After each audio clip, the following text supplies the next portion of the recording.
Like, you guys don't understand how much fun that actually is to do. Like, good God, bro. And I can't believe it's happening to a game that's like, bro, it's so deserved, it's unreal, bro. It is so deserved, especially after those 6 fucking surveys in 1.0. Bro, when these motherfuckers did 6 surveys in 1.0 and then they put in nothing, dude, they can go fuck themselves repeatedly over and over, then just go EOS the game. Bro, I don't know how you put out 6 surveys in 1.0, then put in nothing. Like, you deserve this so badly, it's unreal. I am so glad this happened because this means that, like, gacha gamers actually have, like, somewhat of a spine.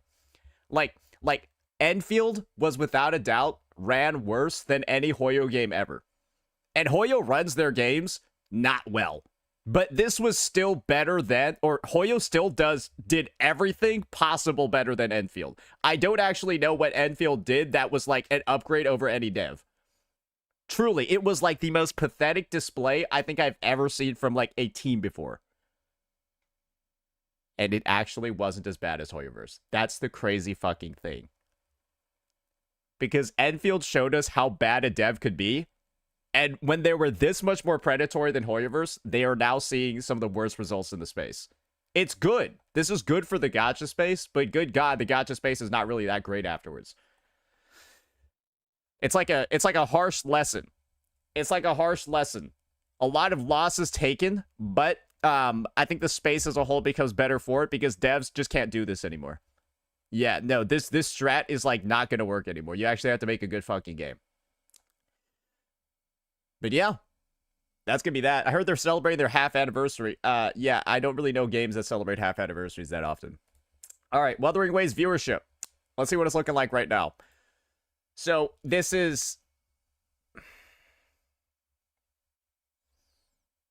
I mean, it's just it's middling, right? It's kind of middling. It hit some pretty low levels the other day, but not like that crazy bad. Kind of on like some peaks right now. I think there are like some sponsored streamers that are showing up throughout the week. Yeah, as more and more people get like sponsored throughout the week, it'll like get like up and down and stuff. But I think just like looking at the general numbers, it's kind of obvious, right? Some could say like World Cup or something like that.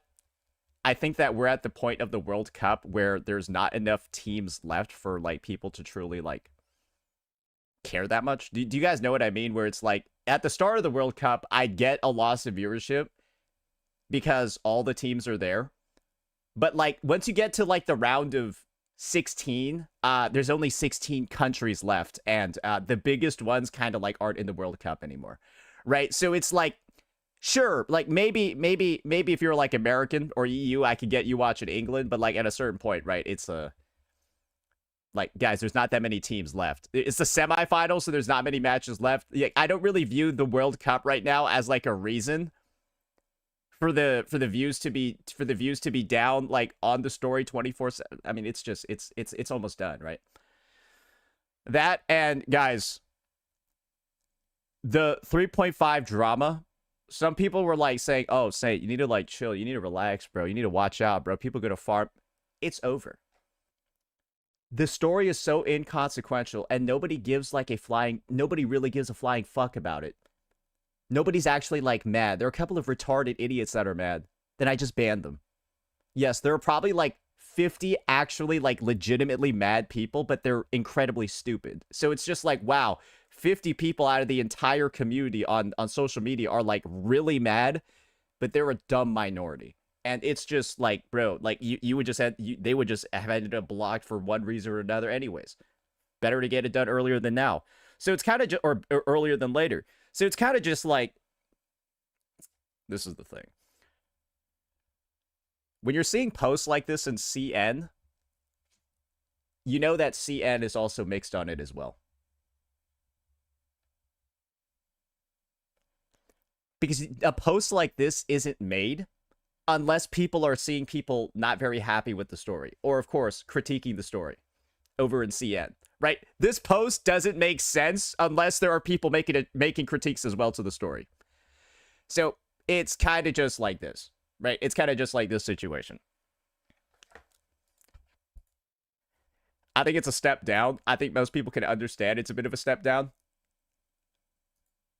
can do better from there. Now I want to see, how are Jadali and Marco's views? How are Jadali and Marco's views on the quest? Yeah, that's all I really need to see. Is that fair? Like, do we need to talk about more than this? Do we need to like explain more than this? It like truly, I feel like this is enough, right? Do you guys need more additional explanation? For a quest of this caliber, of this length, with this much intended emotional depth, this was supposed to be like a banger, right? I feel like the vision for this was that it was going to be somewhat similar to like 3.1. Do you guys get what I mean? It was like supposed to be somewhat in the same story roots as 3.1 with like all the sacrifice and stuff. It's not really it, right? It ain't really it. Did it beat ZZZ 3.0 on views? Bro, a corpse could beat ZZZ 3.0 on views. That's not a valid comparison.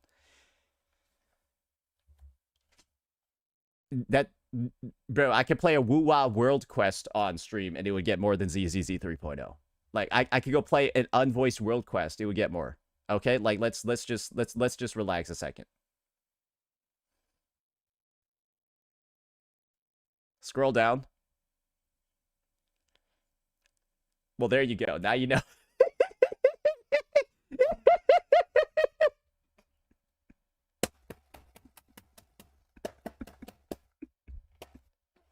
It's worse.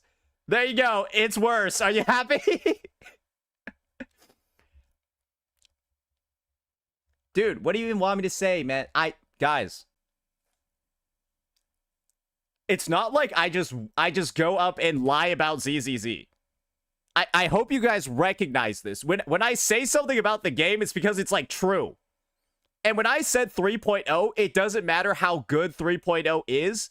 People think the game sucks or the story is giga bad. Because 2.x was giga bad.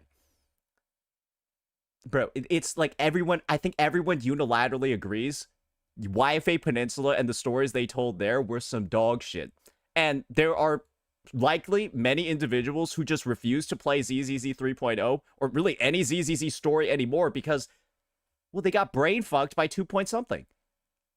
And when I just see results like this, that is what I am led to believe. And I believe it is fact. I believe this is also fact. And that's the unfortunate part, guys. The reputation does stick. And good God, I'm hoping that the negative reputation from Meng Zhou doesn't bleed forward. Because if Yangyang is apparently supposed to be like the new MC for the rest of the arc. Oh, God. Oh, good golly gee. All right. Some people are talking about a VA situation. I haven't heard shit about a VA situation. What are you guys even talking about? A Whiwa VA situation? Like, I haven't heard a shit going on. I haven't heard a shit going on.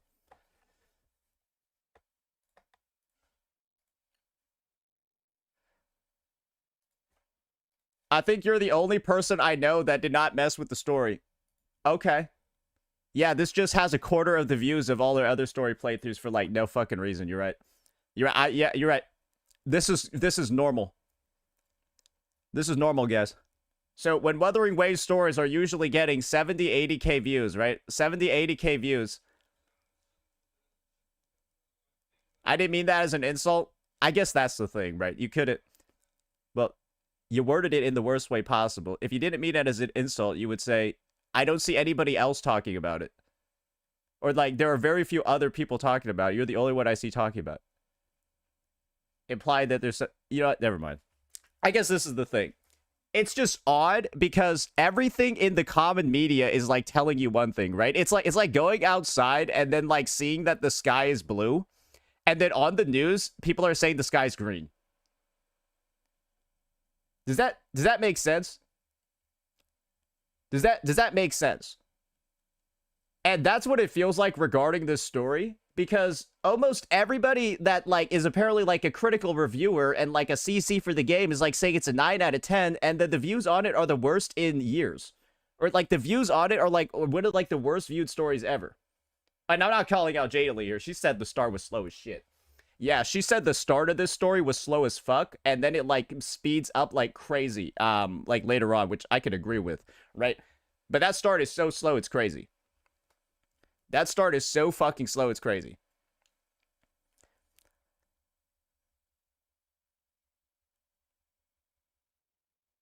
Moxie had a 12-hour live at almost 30.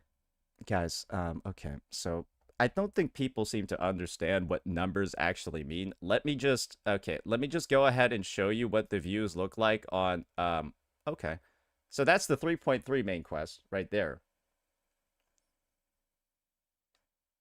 Then the Cyberpunk one, I think, is like up like maybe here or something like that. Oh yeah, it's right there. I mean, it's good for a vid, guys. It's not for their channel. This is like saying, oh, Mr. Beast got 20k views on a video. That's insane, bro. 20k is a lot. No, Mr. Beast usually gets 5 million views on a fucking video. So, like, 20k is really fucking bad for him. Okay, relativity seems to be a really complicated discussion for gacha game players. Yes, because I don't remember what I ate for breakfast yesterday. That just seems to be like the common trend over here. I don't know what relativity is when it comes to like views and like trends and outliers and stuff like that. All right, he does not give. Okay, all right, I'm just banning you because you're fucking retarded. All right, where's this blank successor guy? Yeah, just get him the fuck out. Yeah, this guy is just typing the dumbest fucking shit I've ever seen. All right. Yeah, he's just using like these caps. He's like capitalizing random words, and then it's just, bro. I'm tired of it. Like reading your shit is lowering my IQ. All right, all right. So we've got a couple of things that we need to start talking about over here. I got an add-on I need to go ahead and make to my video. Yeah, I've got an add-on I need to go ahead and make to my video. Yeah. All right. All right. Same for the future here. One last thing that I did want to mention about this whole Qing Zhao scene from 3.5, you know, the sort of the savior. It's a bit of a Deus Ex Machina, right? And the idea of a Deus Ex Machina over here is that it's sort of like a plot point in like a piece of media where it literally means God from the machine. It describes a plot device where a seemingly unsolvable problem in a story is suddenly and abruptly resolved by an unexpected, highly unlikely occurrence, such as a sudden divine intervention. His giant swords falling from the sky and saving the entire city might fall under that, right? Or a massive lucky coincidence. So, like, when you have, like, somebody descending from the heavens to, like, literally summon a million swords, the Sword Saint, and then, like, it's like 17 Geralt all like arriving at once. Most would describe that as a Deus Ex Machina, right? And this is what I'll say because I actually listened to the lore. Qing Zhao is written into the story as like a literal Deus Ex Machina. She like lives on top of the fucking mountain and then comes down and then just like nukes TDs and then goes back up. She's written as a Deus Ex Machina. This is like, if you're defending, I guess, the implementation of, I don't necessarily think it's great writing, and I think it's a bit of an ass pull over here for her to show up that doesn't really, kind of takes away from the main story of the plot, because she just runs it and steals all the spotlight for like 5 seconds, aura farms, and leaves. I don't think it's particularly great writing. You can think it is if you want. I'll just think you're dumb. But justifying this by saying that Deus Ex Machinas are like, oh, it's part of her character, so, like, you can't complain about it and you can't critique it. You sound like a Genshin player defending booty shorts, latex BDSM gimp suits, motorcycles, and DJ boards in Natlan. Well, actually, it's written into the lore with the dragons and shit, so it's actually, like, valid that there are booty shorts there and DJ boards. And, like, Qing Zhao's, like, written as a Deus Ex Machina, so, like, she could just come in and solve every problem whenever she wants and then just leave. Because she's written like that. So, like, you can't complain about it. And that's why I'm saying Genshinification of Wuthering Waves, because I've already had people saying that shit to me. Well, she's written to be like the savior from the mountains, so like, why are you complaining that she did that? And I don't think that's great writing. And I think the defense, the response, that's the Genshinification. And you probably get what I'm talking about now. All right, does that make sense? Because, like, I'm not going to... This was a cool moment, but it's sort of just like, okay, is she just going to come in and snipe everything from here on out? Because, like, I can't really take the other threats in the story seriously if I know she's going to be able to throw 8 of these at a motherfucker at a moment's notice. Does that make sense?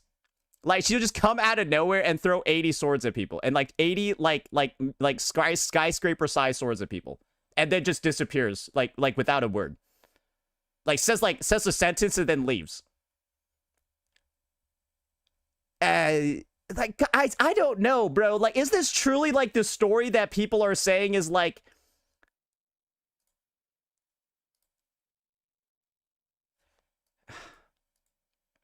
This is the story that people are saying is, like, the best shit ever.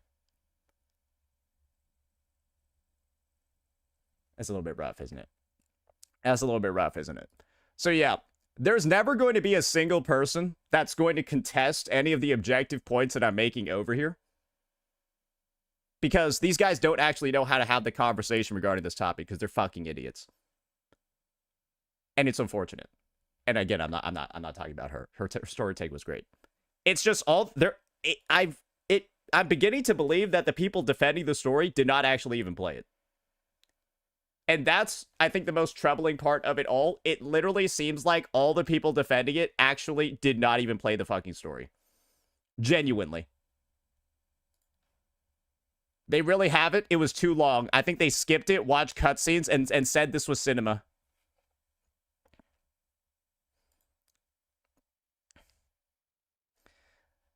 I hope Kuro doesn't listen to people say this new quest is too long. It is too long because there's so much time spent on unnecessary bullshit that just like, bro, it's like the fucking knocking and the crazy ass long cutscenes that are like insanely long for no reason. Story length was fine. The story jail was not. Yep. Okay. All right. So yeah, I think the subreddit's getting astroturfed by retarded Genshin players again. Oh no, who could have thought? This is like the 17th time it's happening. Ooh, oh god, oh no. We're fucked. It's happening again. Oh no, it's happening again. What are we gonna do? Alright. Okay, so that's one part of it down. Now we gotta go record the second part over here. Ladies and gentlemen, Saint from the future over here. One last thing that I wanted to mention, right, about this topic introduced by Fat Fluffy Penguin regarding the Chinese symbolism and stuff in the quest. We got actual takes from Chinese players themselves. And it turns out, ladies and gentlemen, the same exact conversations happening in EN are happening in CN as well. So even without the language barrier, right? Even with the buff of being Chinese and growing up with Chinese symbolism and all of that in school, there are still some people saying the quest is boring as shit. So let's just read this response. Many players these days only like to watch recap videos. They can't stand plots that involve any kind of buildup or emotional development. After all, it's precisely these elements that make a plot more complete. So think about it this way. Even with the background knowledge of China, the region, the culture, all of that, even Chinese people are saying this shit's boring as hell. So you got to have a lot of particularities, right? To truly be like a fan and enjoyer of this story. One of the big parts is understanding what's actually going on. And even if you do, that's still not enough to make you an automatic enjoyer. And so when the China region and the China story, based off of China themes, isn't necessarily being unilaterally well received in China, well, you'll see that the opinion is super mixed over there too.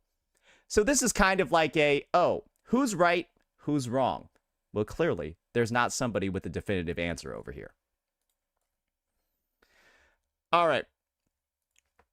So yeah, those are just some additional parts that I wanted to put into the video real fast. But yeah, those are gonna be the final bits of the story over here.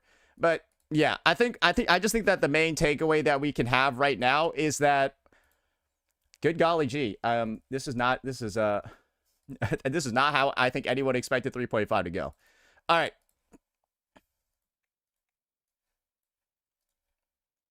All right. Let me go message an editor real fast and then just get some just get some of the clips sorted. New clips uploaded.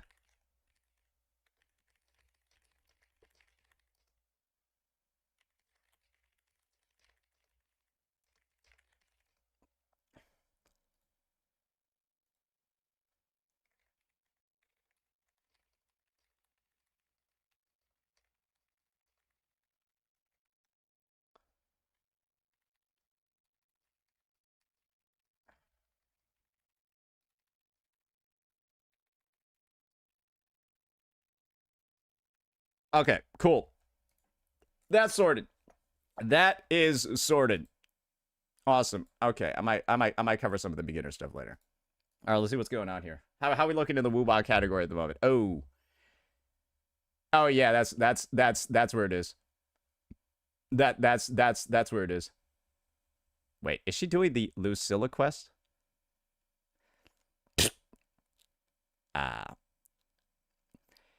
Yeah, I mean that's just okay,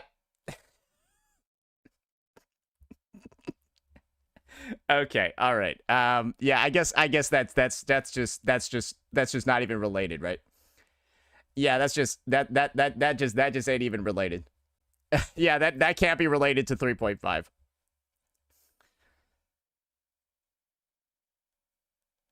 Was 3.4 better than 3.5? Absolutely. Yeah, 3.4 was better than 3.5.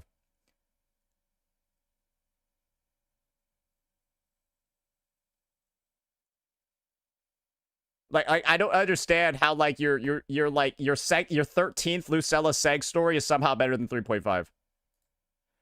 That's the part that blew my mind. It was like it's actually it's such an odd situation when like you just played 3.4 and then you play 3.5 the next day and you just feel the drop in writing quality. Like, dude, I felt the drop of like because I had just played 3.4 the night before, right? To get ready for the main story, and then like, bro, and then I play 3.5 and I'm just like, dude, what the fuck is this?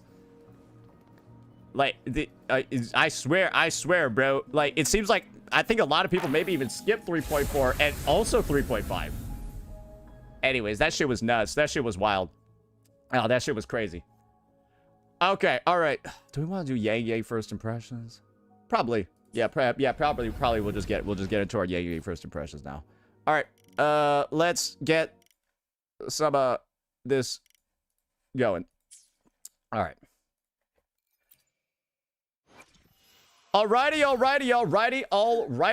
Ladies and gentlemen, we are back at it again with another first impressions video. And this time it's going to be for everyone's favorite or potentially least favorite character, Yangyang Zhuan Ling. And this is kind of like the circumstance regarding this unit's release. This is going to be a character that gets a lot stronger as time goes on. We've actually had the chance to take a look at Soy's kit.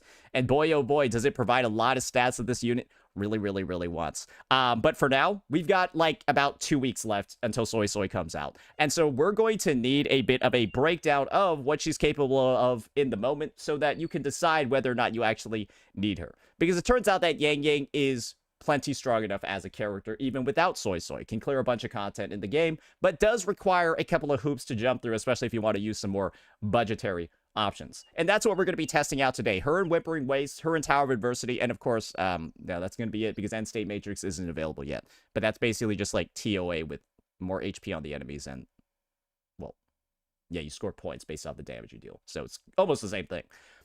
That's what we're going to be looking at for the agenda. Now let's go ahead, get it started off with what we're actually working with over here. So my Yangyang is technically fully built. We grinded a little bit more from our 1 hour building session, and essentially we've got her on her full set, and these are the substats. I'll go ahead and just show you the echoes real quick so you can get jealous. All right, so this is going to be the 4 costs. We got a nice 9.9, 16.2 in ER, kind of like some dead HP and defense rolls, but it is what it is. Our 3 costs, though, oh, this guy's a little sexy. We got ER again, which is unnecessary because now I'm at 130. 6.9 crit rate, 10.1% heavy attack, and 18.6% crit damage. And that's going to be on an attack 3 cost, which Yangyang is actually very happy to run because she needs attack a lot. Next up, We got this Giga Chat over here. We got the Cassante, the white version of Cassante. Wait, that's I'm not allowed to say that. The porcelain version of Cassante. So we got like heavy attack damage over here, and then crit damage, and then crit rate. So you can see that's a 9 point. That's pretty. Again, pretty good flat attack as well. Now we got this bad boy. Yep. We got the headless dog or lion. It looks like a dog. Crit damage, crit rate, and heavy attack. This one's like okay, but like you'll see why I'm using it, because like get ready for this one. But now we got the head. Boom. Yeah, this piece. Yeah. Don't show Ryuku Sensei. He's gonna have a fucking heart attack. Nearing that age, anyways. So like, the pieces are pretty good. And the idea over here is that once you reach 80% crit rate on your character, you effectively have 100% crit rate. Because Yangyang's set, or this set over here, right, it has dual effects depending on whether or not it's a Havoc Beta Plier or a Glacial Chafon. And guess what, ladies and gentlemen? Guess what, ladies and gentlemen? This unit over here is a Havoc Beta Plier. So you get 20% crit rate and 35% increase in heavy attack damage bonus. Would you look at that? I'm at 100%. So, yeah, the overall stat bonuses are going to be, I think I have 47.2% of the stat menu. Yeah, I think I have a heavy attack damage roll on everything. So it's like, oh, except this one. Oh, they're big. They're fat ones, too. Oh, yeah, those are big. Yeah, okay. So that's just like, yeah, we got 4 heavy attack damage rolls, but not really a lot of attack rolls. But that's going to be fine because we got a Rebecca on the team as well. And Rebecca's going to be on her signature. Of course, you could use Static Mist as well, and you're losing like 10% attack, not really that big of a deal.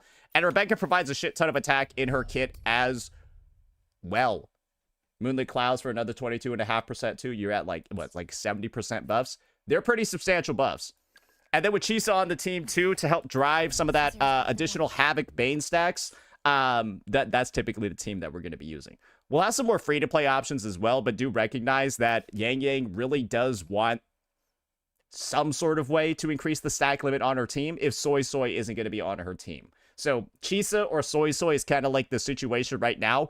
You can use both, but it technically is better to use like one or the other. Another character that we're going to be testing out real quick is going to be this one. We got a more Teffy involved as well because he is a actually fantastic option for her.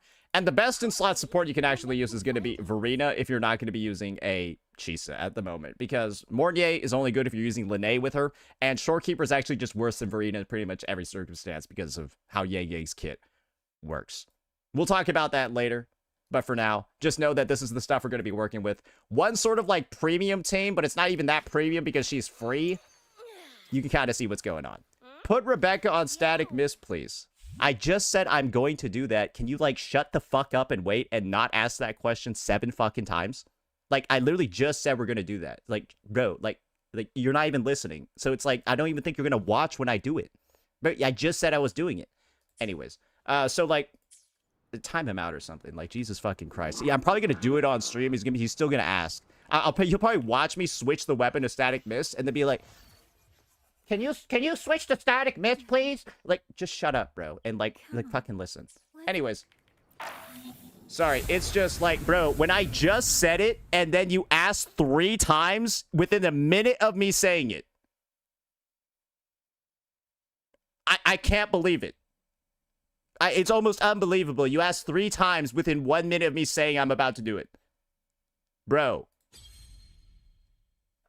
So that's the situation over here.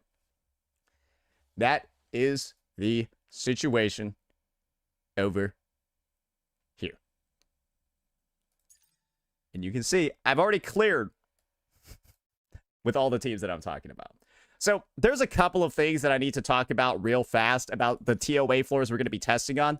These are all sort of disasters for the team. I actually went through all of these floors in advance just to let you know, fighting the Chrono Claw with Yangyang is not a fun time. She has a really hard time hitting him. Fighting the Nameless Explorer with Rebecca and Chisa is a really hard time. And, like, frankly, Yangyang too. And the end result of playing, like, against these 2 floors is that Yangyang just It's more so her teammates that don't feel great. I think just playing Chisa against this guy is enough to make you want to, like, uninstall because she gains, like, no concerto against him. How about no Chisa? Did you not hear me, like, say Verena? I'm just wondering, are you guys just not listening to a single thing that's being said on the stream? And then you're just asking stupid-ass questions in chat? I'm just wondering. Because that's the second time I've said something, and within 5 minutes, somebody asked if I'm going to do it.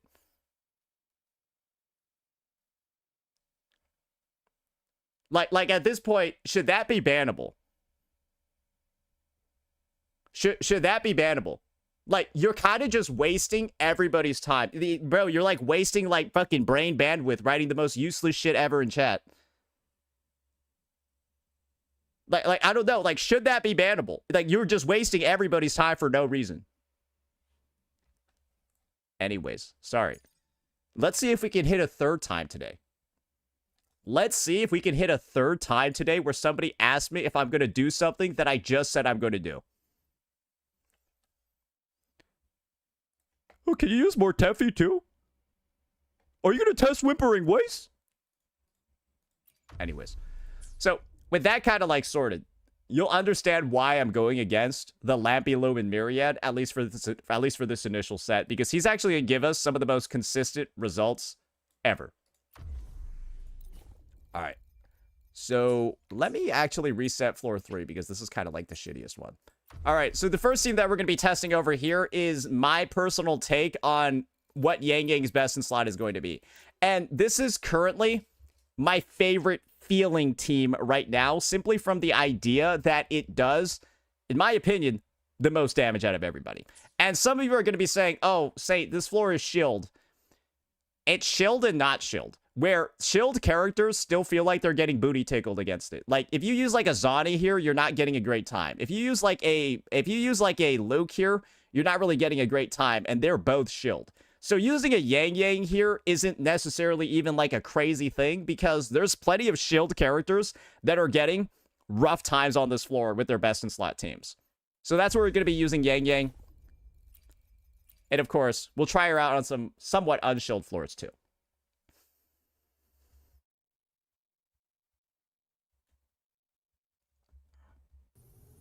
All right. So, first things first. Skill on Chisa. Then do those 2 attacks. Echo skill. Then do her big scissor chop.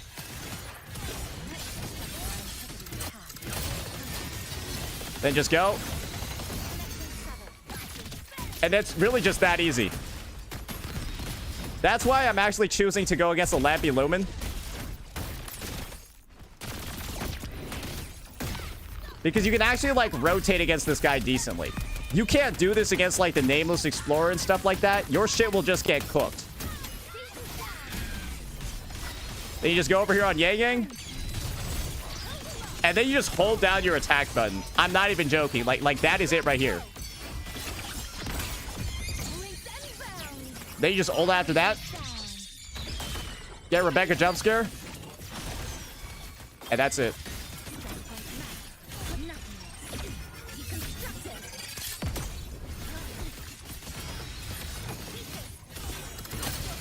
They just go in, and I think we're just going to 2-rotate this guy.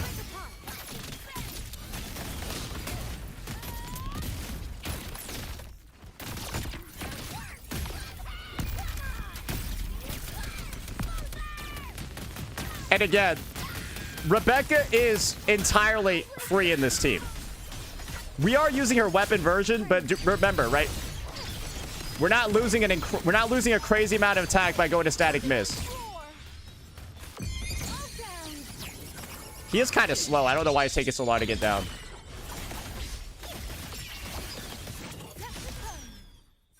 And so yeah, that blew his ass up. Yeah, he got fucking destroyed.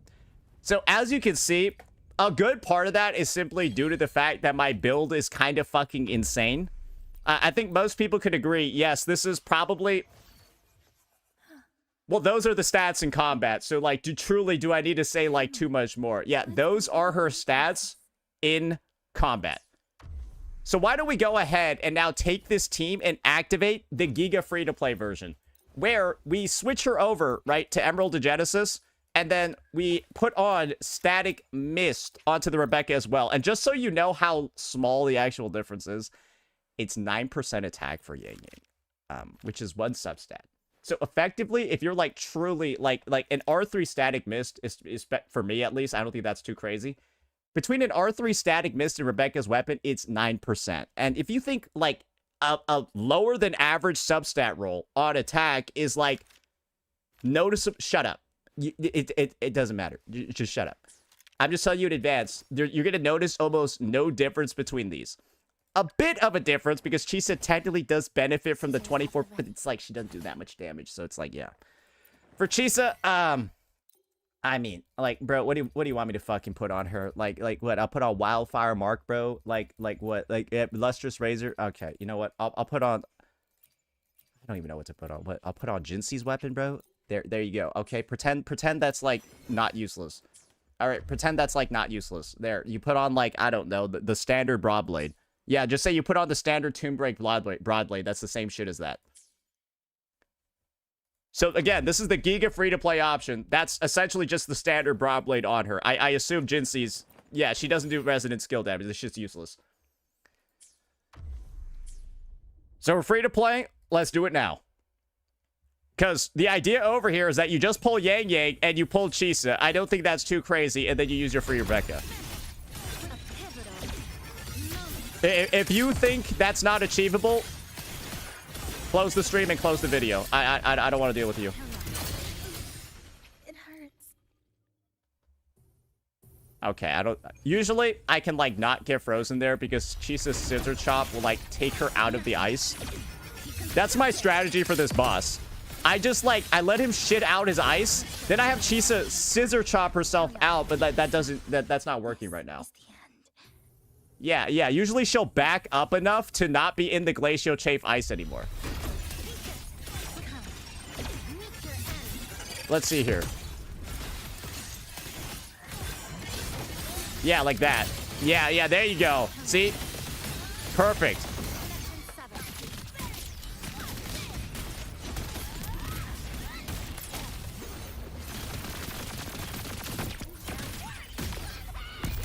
There we go. And that's typically how you want to rotate against this guy. Yeah, that was perfect.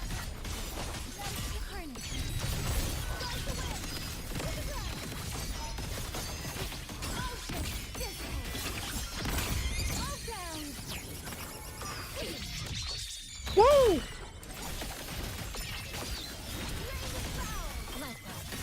Is this truly actually all free to play? This seems really good. Wait, is she actually on EOG?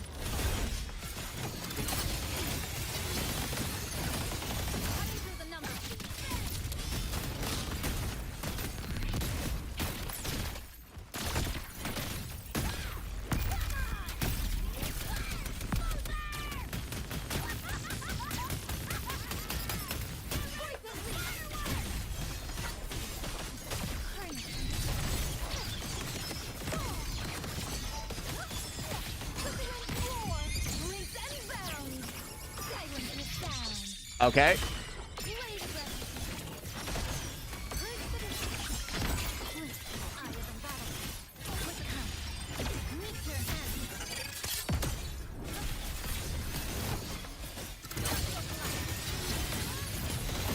Oh, she dodged that. Look at that shit.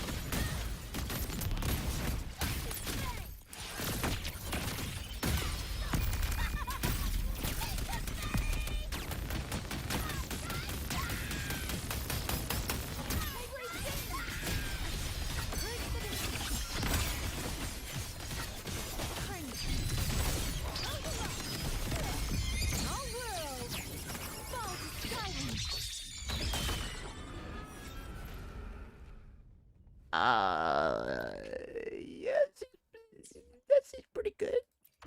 That seems pretty good on, like, hobo gear number 1, homeless gear number 2, and homeless gear number 3.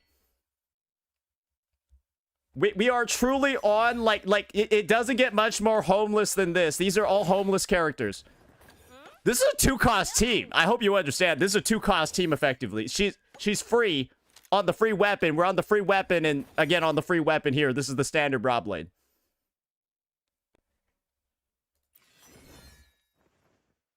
That's pretty good. Right? That's pretty strong. I think most people can agree you're getting a lot of stuff done with this team. And if you played last patch, you can effectively run it as long as you had pulled Chisa at some point. So yeah, guys. This is a strong unit that 1,000,000% provides a lot of value for your account, no matter who you are. And arguably, I would even dare say that Yangyang might be more free-to-play friendly than other units. Like for Lova, who are also Havoc and were also considered to be very free-to-play friendly. Because Yangyang scales with like different things, and as you can see, this team is incredibly strong. But what if we decided, hey, what if I wanted a truly, like actually, even somebody that didn't play last patch, doesn't have Rebecca? What about their homeless team? Right? What if I decide to use something like a Verena and an S6 Mortef? If you think S6 Mortefi's not, okay, just shut up, right? What if I use that team? Because this team has a bunch of fucking attack, right? A bunch of attack. We're going to be using a variation. I know it's an R5 one, but my Verena's also S2. If you have S2 Verena and R5 variation, you like actually don't need to do a rotation on the character. But I'm going to do one anyways. So I'm actually going to spend more time on my rotation than I need to, because this is like, she's literally on like meth. Like, she's actually, like, on methamphetamines or, like, Adderall. If she has both of these, like, she can, like, press a skill, ult, and then she'll be at, like, full concerto. It's ridiculous. But I'll throw in the jump attacks. That's what we're going to be running over here. And this is kind of, like, the crazy thing. Or, actually, there's one team that I want to show you that's actually pretty fun. And this is, like, the if you don't have Rebecca team, but you also have Chisa team. And this one's going to be a little bit crazy. I hope you're ready for this one. We'll skip the Verena team for now. We'll get back to it in just a second, because I want to show you Chisa Mortefi. And guys, you might actually really like Chisa Mortefi because of one thing. It kind of plays like Gion. Or I like Chisa Mortefi because it plays like Gion. You might not. If you don't, fuck you. So check this shit out over here. Boom, right?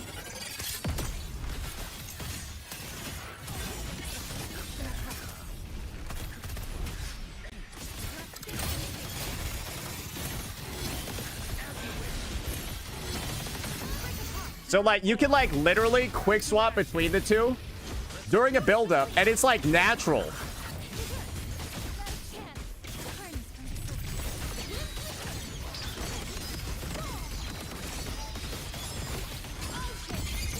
So, yeah, you're literally able to do that. And it's, like, pretty sick, because you can get, like, some, like... I still need to, like, practice it and stuff a little bit.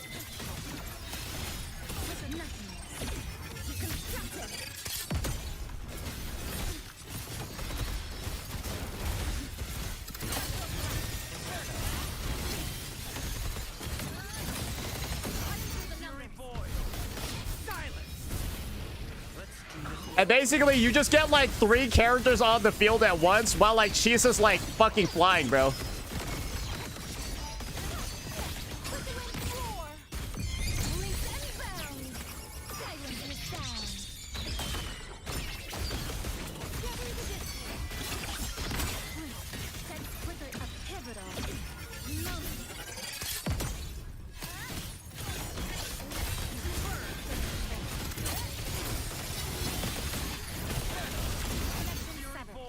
Like, look at that shit. It's fucking sick, bro. It feels insanely fast because Mortefi is so good on the swaps.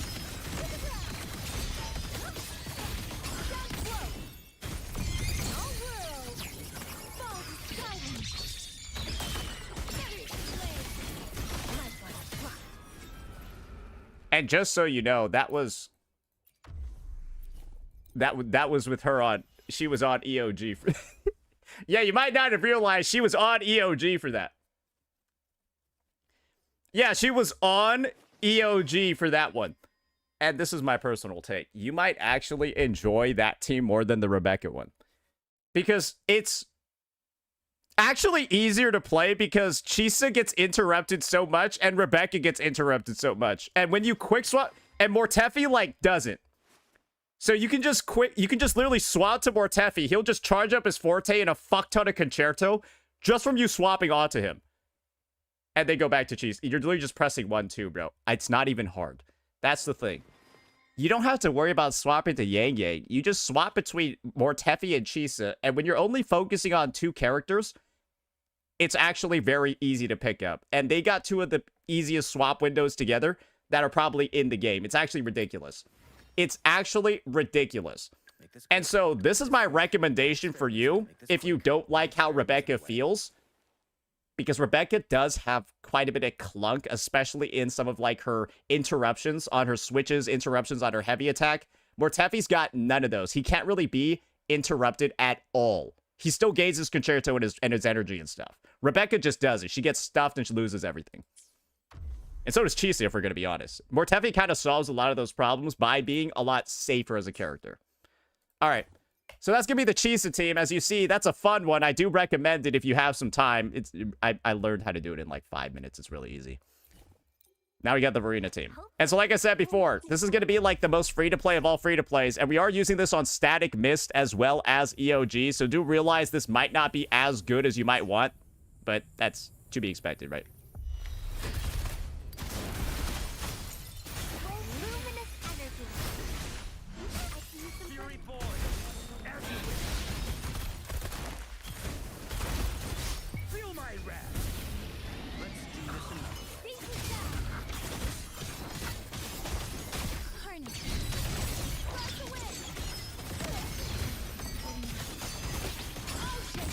Oh, she got interrupted during that? I didn't know she could get interrupted doing that.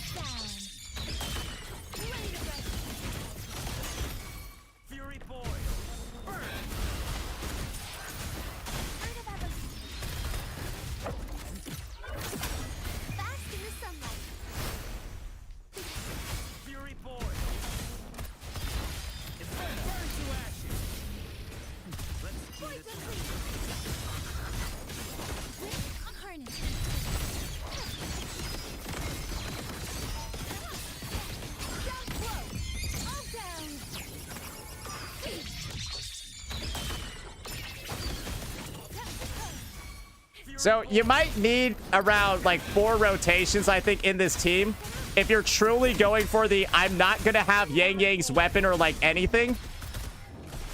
What the fuck? Wait, he wasn't even going to be able to hit me with that.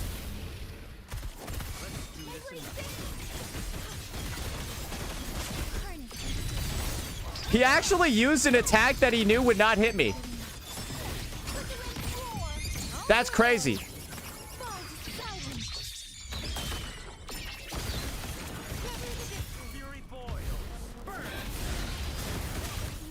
Oh my god, bro.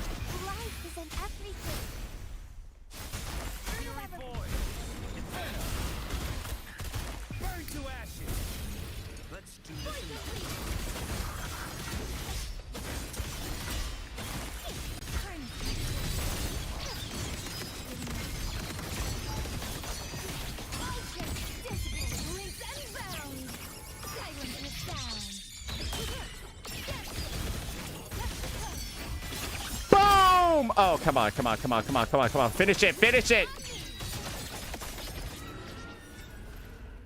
So, we actually on the most homeless of all homeless fucking teams. Like truly, it doesn't get more homeless than this.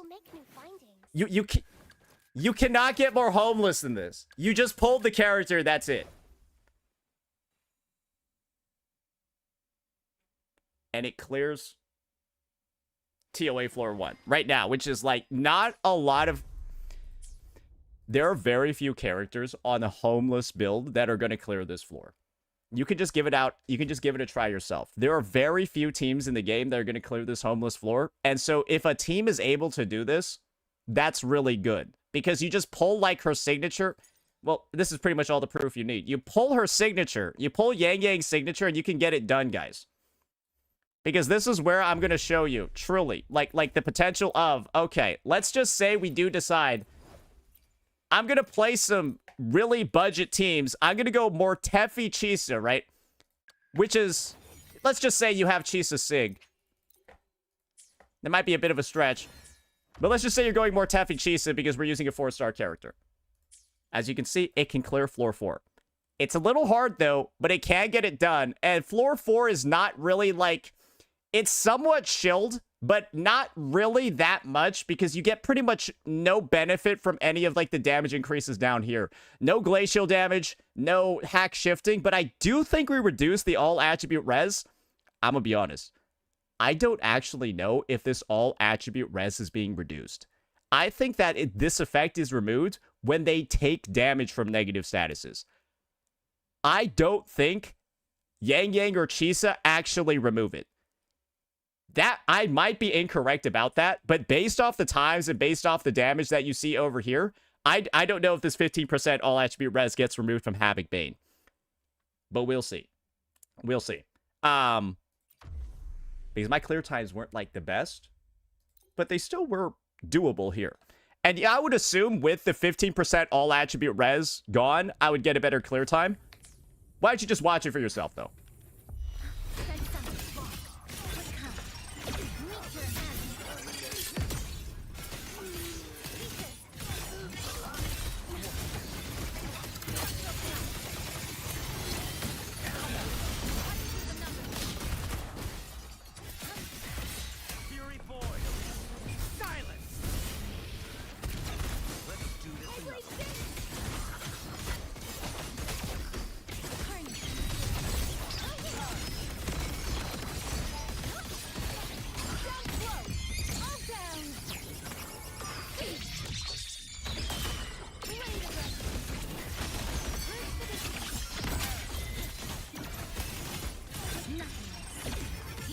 Okay.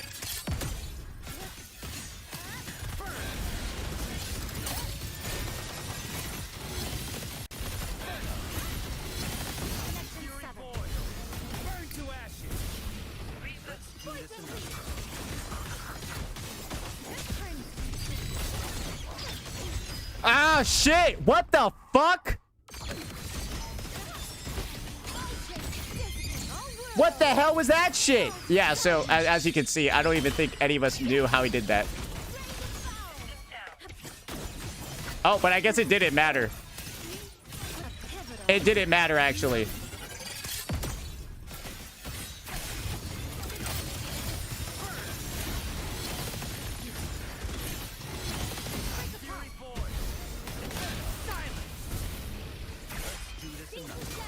Bro, all three of them are on the field at once. That's kind of crazy.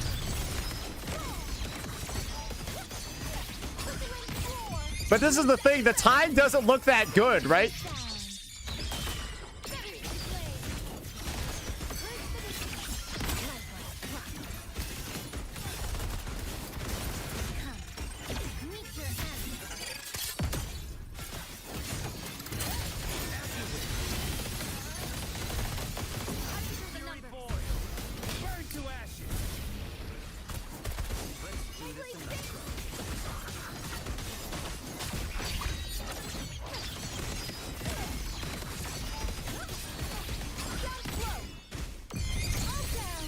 Is it still homeless? No, we got Yangyang Sig on.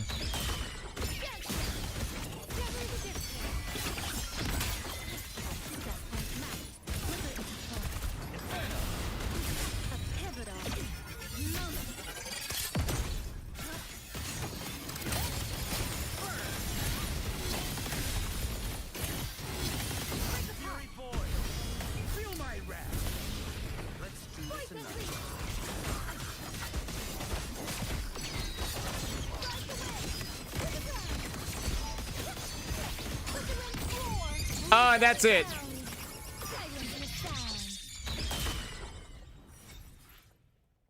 So, I think we can remove Chisa's Sig, actually. And it clears. So there you go. I actually got like 15 seconds better than last time. Maybe I changed something out. I don't know. But that is like, this is one of, I think this is personally her best feeling team. I have more fun playing this team than like the Rebecca or the Lene one. I'm just going to be honest. This one feels pretty fun. This one's actually like fun because the quick swap, like it isn't it truly doesn't even feel like quick swap to me. It doesn't even really feel like quick swap to me because the two characters, they have some strict timing requirements. I can probably do better. Basically, this will be like the main thing that I think people need to do when it comes to this team. And I'll just demonstrate it real fast over here. I'll try to do like one actual like crisp rotation because it is a little bit hard. So you want to ensure that like your Chisa swaps off during 2 key moments. And these are the key moments over here. Not here. But basically, you want to swap off during this with this scissor chop. So you can see she got that one, right? Over here. And then over here. And those are the 3 main ones you want. There you go. Well, that was actually great. Yeah, no, that's it. Those are the 3 swaps that you want, and you're good. Wait, I'm surprised I nailed those first try. Yeah. That makes it pretty obvious, though, which ones you need. You just swap on her scissor chop. You swap on her transformation to chainsaw mode. And then you swap on her second attack where she, like, is, like, you know, like this. And kind of, like, she's kind of, like, mowing the ground. And then, like, her legs are up. It's right before her big slam where she leaps up. So that's where you, like, just swap. And then you're basically good and everyone's at full concerto. So, yeah, that's kind of, like, what you need. So that's going to be the TOA with all of those different teams. You see that she works with Verena. You see she works with Mortefi. You see she works with Chisa and all that stuff. And this is the thing, right? People have been asking me. People have been spamming me for this. And this is going to be my question or my answer to you. Hey, can you use Yuno? Hey, what about Furlova? Yeah, Furlova's pretty good too. Can you use her as well? And this is my take. They're worse than Mortefi. Yes, she's going to be in most situations for you worse than Mortefi, and so is Furlova. And the reason for this is very simple. They're DPS characters. Yuno is a DPS character that turns into a sub-DPS for Augusta because she buffs Augusta's amp so much. Furlova just isn't a sub-DPS character. She kind of needs Echo Skill casters on her team for her kit to, like, actually work because a lot of her damage is from Hikari. And so if you put Furlova on a team like this, bro, it's at the same level of, like, putting a Mortefi in. And so you're putting in a premium character that can lead a team of her own as a DPS. So can Yuno. You're taking, like, characters that can lead their own teams and then using them as a sub DPS that a 4-star can fulfill. All right. Hey, okay. Hey, YouTube chatter. Let's pull you up. YouTube chatter, let's pull you up. Where you at?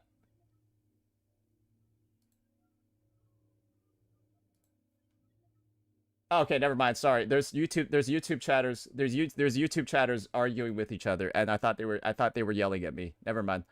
No, there's 2 YouTube chatters arguing with each other. They're both calling each other retarded. And the funny thing is I think they're both wrong. Anyways, so this is a trap. This is not a good idea. Most of you individuals out there who try this yourselves, I want you to try it out with the Mortefi team. I want you to compare the results to the Mortefi teams that I showed you today and the Rebecca teams that I showed you today. And then just ask yourself the question, is it worth me using a limited 5-star character that's probably equipped with their weapon? So you're basically, like, pulling, like, that's like X, because, like, this is the thing. This is being compared to Furlova with her weapon, guys, is being compared to with Mortefi on a 5-star standard weapon. So it's like twice as expensive. It's almost like twice or maybe 3 times as expensive, bro. That's like the difference.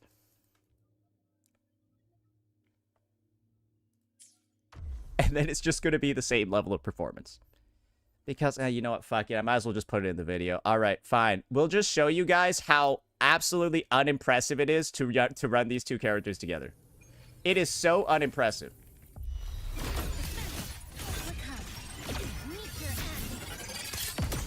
Is Mortefi with Cadenza good? I don't have Static Mist yet.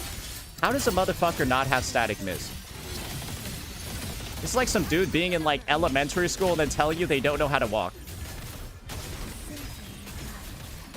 Be like, what the fuck? How the fuck did that happen, bro?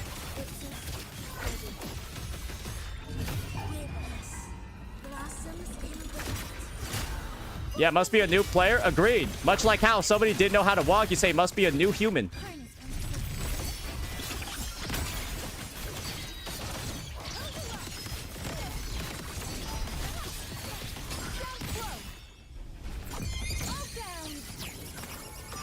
Bro, can she hit that? Bro, where is he?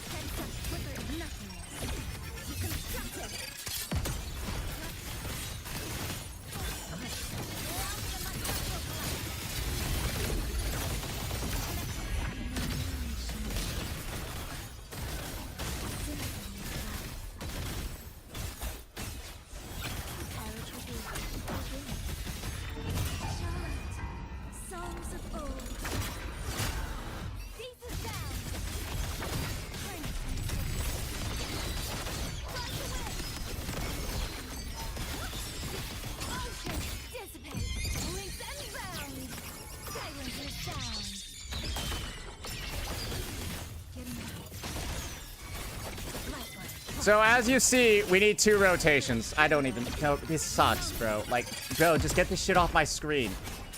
Why would you ever play this shit? Truly. Like, I just don't understand it. Why the fuck would you... Like, you only need to play it once.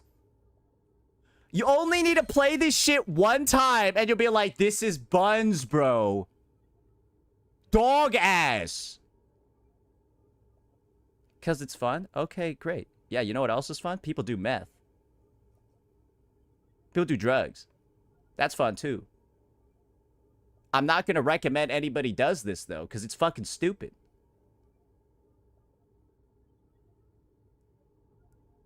Like, if you find this fun, great.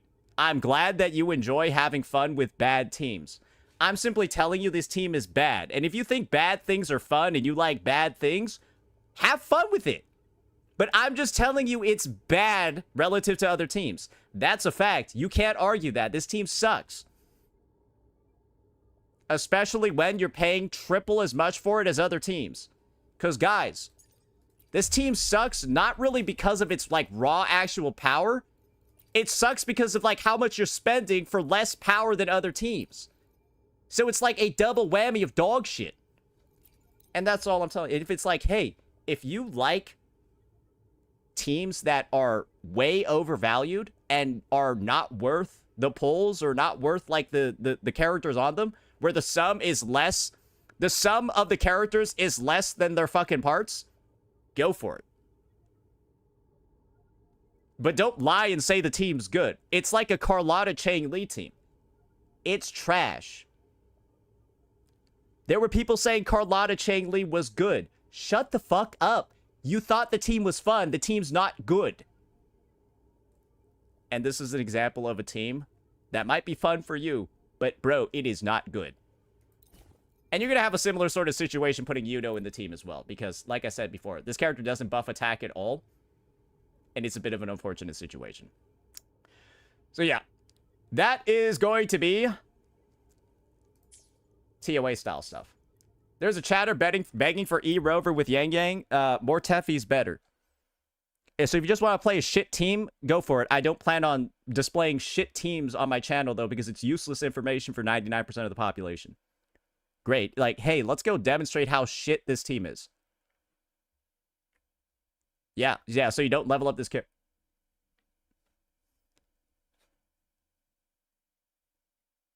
Fatal. Oh my god.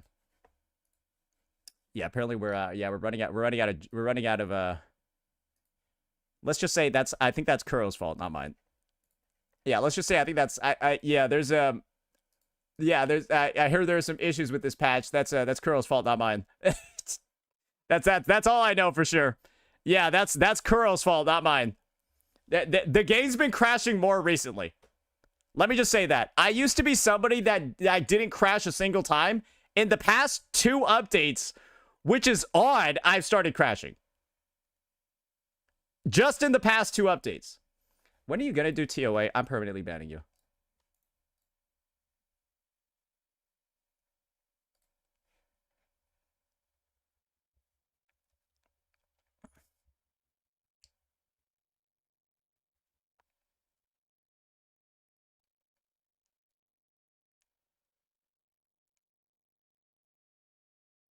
You think Chisa is getting replaced in the Yangyang team? If you don't think Chisa is getting replaced in the Yangyang team, I think you have problems. Bro, Chisa and Soy Soy are both healers. Do you think Yangyang's meta team is going to have 2 fucking healers on it? Like, truly, like, are we even... I'm just going to stop talking there, bro. It, like, truly is a question where when you think about it for half a second, you know the answer.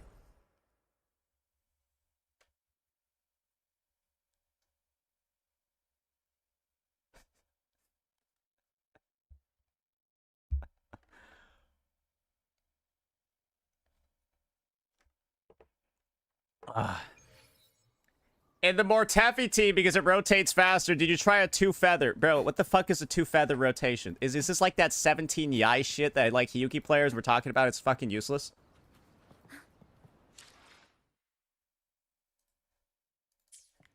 Yeah, because like, bro, like nobody's doing the fucking 17 Yai rotation. That shit is trash. Like, absolute fucking waste of time.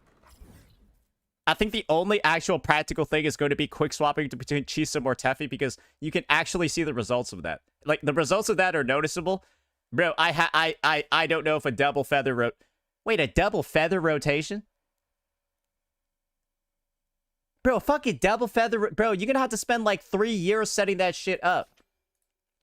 Okay, yeah, sure. I guess if you want a quick swap between Chisa, Mortefi, and Yangyang to prep some fucking Azure petals, bro, I guess.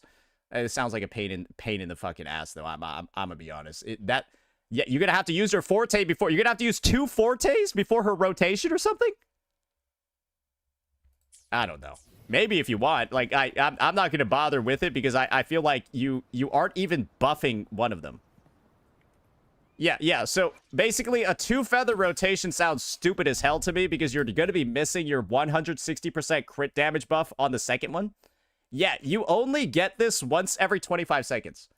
So, yeah, the crit damage of this attack is buffed by 160, so you're just losing 160% on... The attack does no damage. Like realistically, Havoc and Bloom does not fucking do a lot. Like realistically, Yangyang's feather stance attacks don't deal a lot of damage. They scale off the crit damage you get. So, like, if you're doing an unbuffed one of these, bro, if you're doing an unbuffed one of these, that's not a lot. That is, like, a piss-low amount of damage. That is a piss-low amount of damage to be doing all that work for. I'm sorry, that's not worth it. These motion values are not worth it, bro. This is some dog shit. Look at that. 39.79 times 3.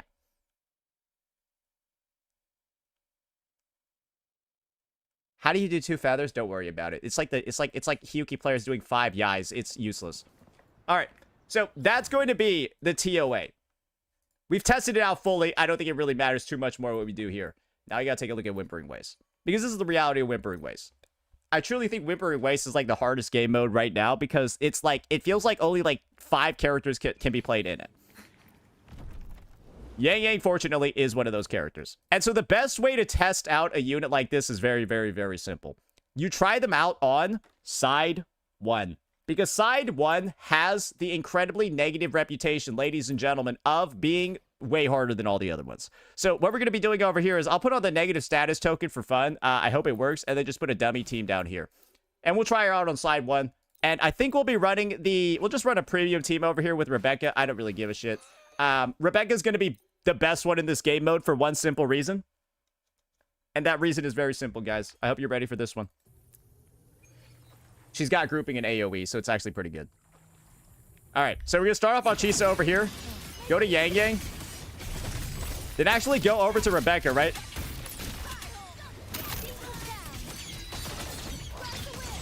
And then we'll have Yangyang's thing ready to go. Because guess what?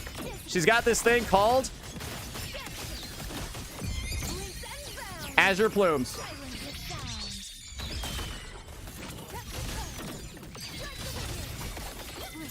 So right now, I kind of don't really know what stance I'm even in.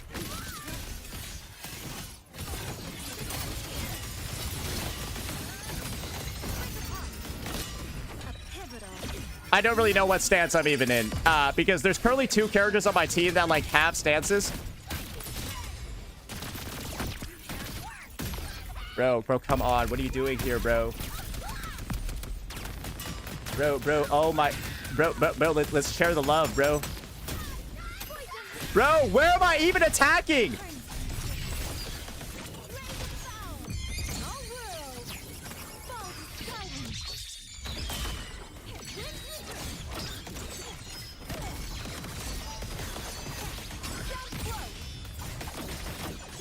Bro, that felt like a bug. I don't know, actually. That was kind of cooked. Yeah, no, those deers really fucked me.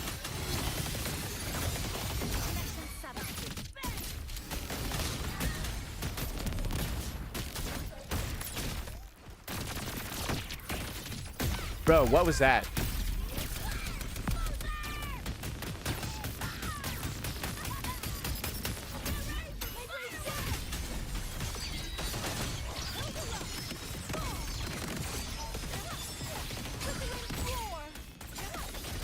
I don't know, bro. I feel like I'm doing really bad.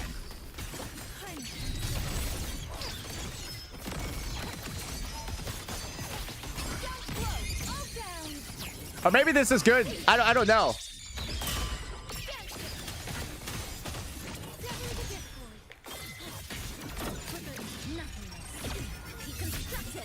With Frolova, it might be better. Yeah, then that's really Frolova carrying the team. Not really this unit doing that much. I don't know. Maybe it's because those deers were really bad, but maybe this is just the wrong team. That felt like shit. Was I supposed to do something different here? Let's see. Let me just see over here real fast.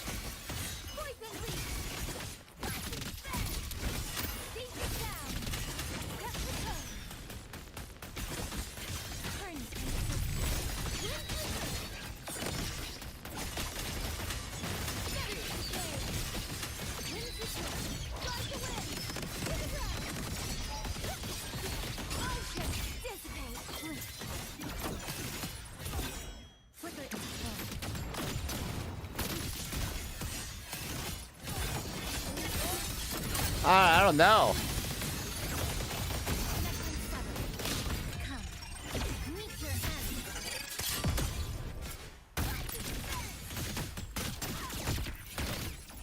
I mean, this is definitely better grouping than the last one for sure.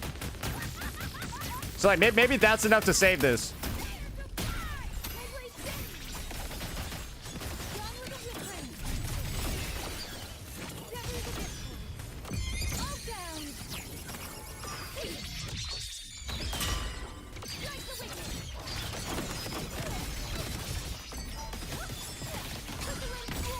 I don't know. I'm not really seeing this. And this is my take. If she only feels good in Whimpering Waste with Frolova, nah, bro. I don't think that's good then. Nah, then that's Frolova doing everything. I don't think she's doing shit. This doesn't feel great to me. I don't know. Am I... Maybe... Because as far as I'm concerned, I saw a tier 0 on Pridewin for the character. That doesn't... She looks like fucking shit. That felt like shit to me. That looks like shit to me. And so, truly, if the only circumstance where she feels good is like if she's with Frolova, I think that's a different situation. I think that's kind of a rough situation if she only feels good with Frolova. But yeah, I'll try it out with Frolova for sure. I feel like it's 1,000,000% gonna do better. I don't like. I mean, I guess I got to do the negative status one. Frolova should be able to benefit from that. Okay, yeah, let's fucking try it out, bro. What was the team on Prime? I don't fucking know what the team was on Prime. I just tried this shit out with some buns.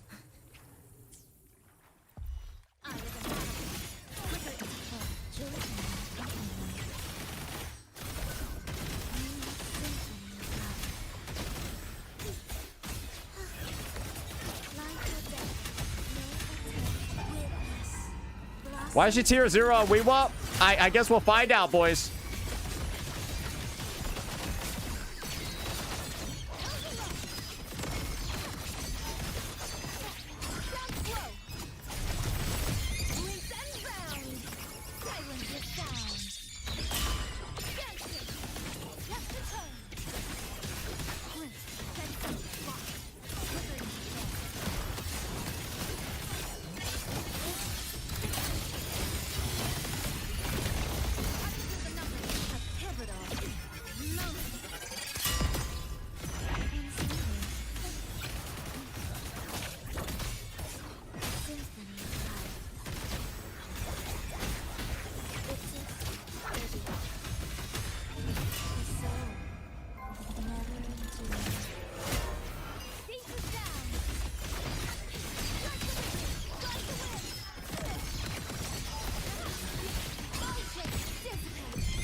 What the fuck?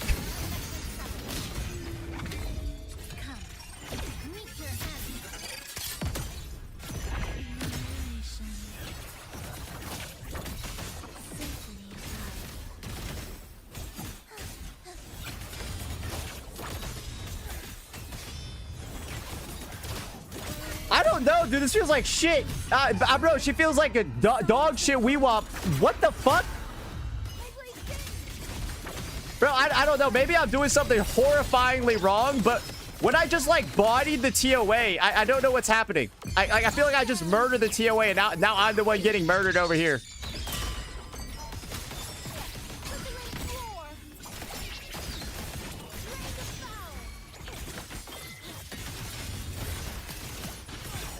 No, that's not good! Bro, why is my score so shit? I don't know. Yeah, that might need to be double checked, bro. Yo, hey, show me what a tier 0 Yang... Guys, this is the thing. I see people in here talking about Yangyang's DPS. Bro, I can't get 2K in Whiwa. I don't fucking care what her DPS is, bro. Clearly, there's something not good with her if I can't get above a 2K on the fucking character. Yeah, bro, I can't get 2K above 2K on the fucking character.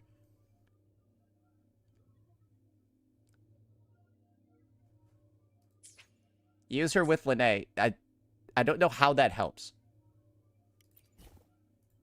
Use her with Lene. Oh, yeah. So, like, Lene can go ungroup them like a fucking dog, like a fucking fiend. So, Lene can go proceed to ungroup every 1-cost wave with, like strength. Like, bro, she's just gonna frog splash on the wave, and then they're fucking gonna go everywhere. All right, fine. Fine. We'll do it, bro. How about this? How about... Great. Everyone that asked, I hope you submit your own gameplay clips, because y'all are too fucking lazy to try it out your fucking self, apparently.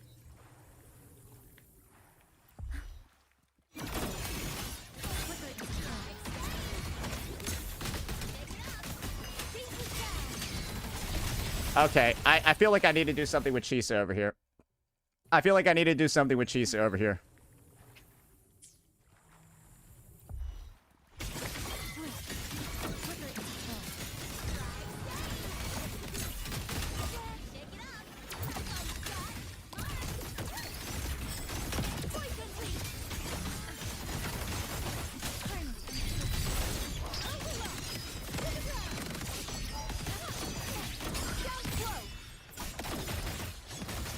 I already don't want to play this team. I'm sorry. This is... Bro, I don't understand. In what universe are we getting good scores with that team? Bro, like, I was about to go ult a wave of 3 things. Like, the only action I could take there was to use my 2,000 motion value ultimate on 3 1-costs. Or what? I was supposed to basic down a full HP 1-cost? I was supposed to basic that motherfucker down? Her basics do no damage. So literally all I can do there is ult that just so you know, my Yangyang's at 100% crit rate. We're not crit fishing either. That's the crazy... This character's not crit fishing. That's just her damage. It's not like these guys are surviving either, right?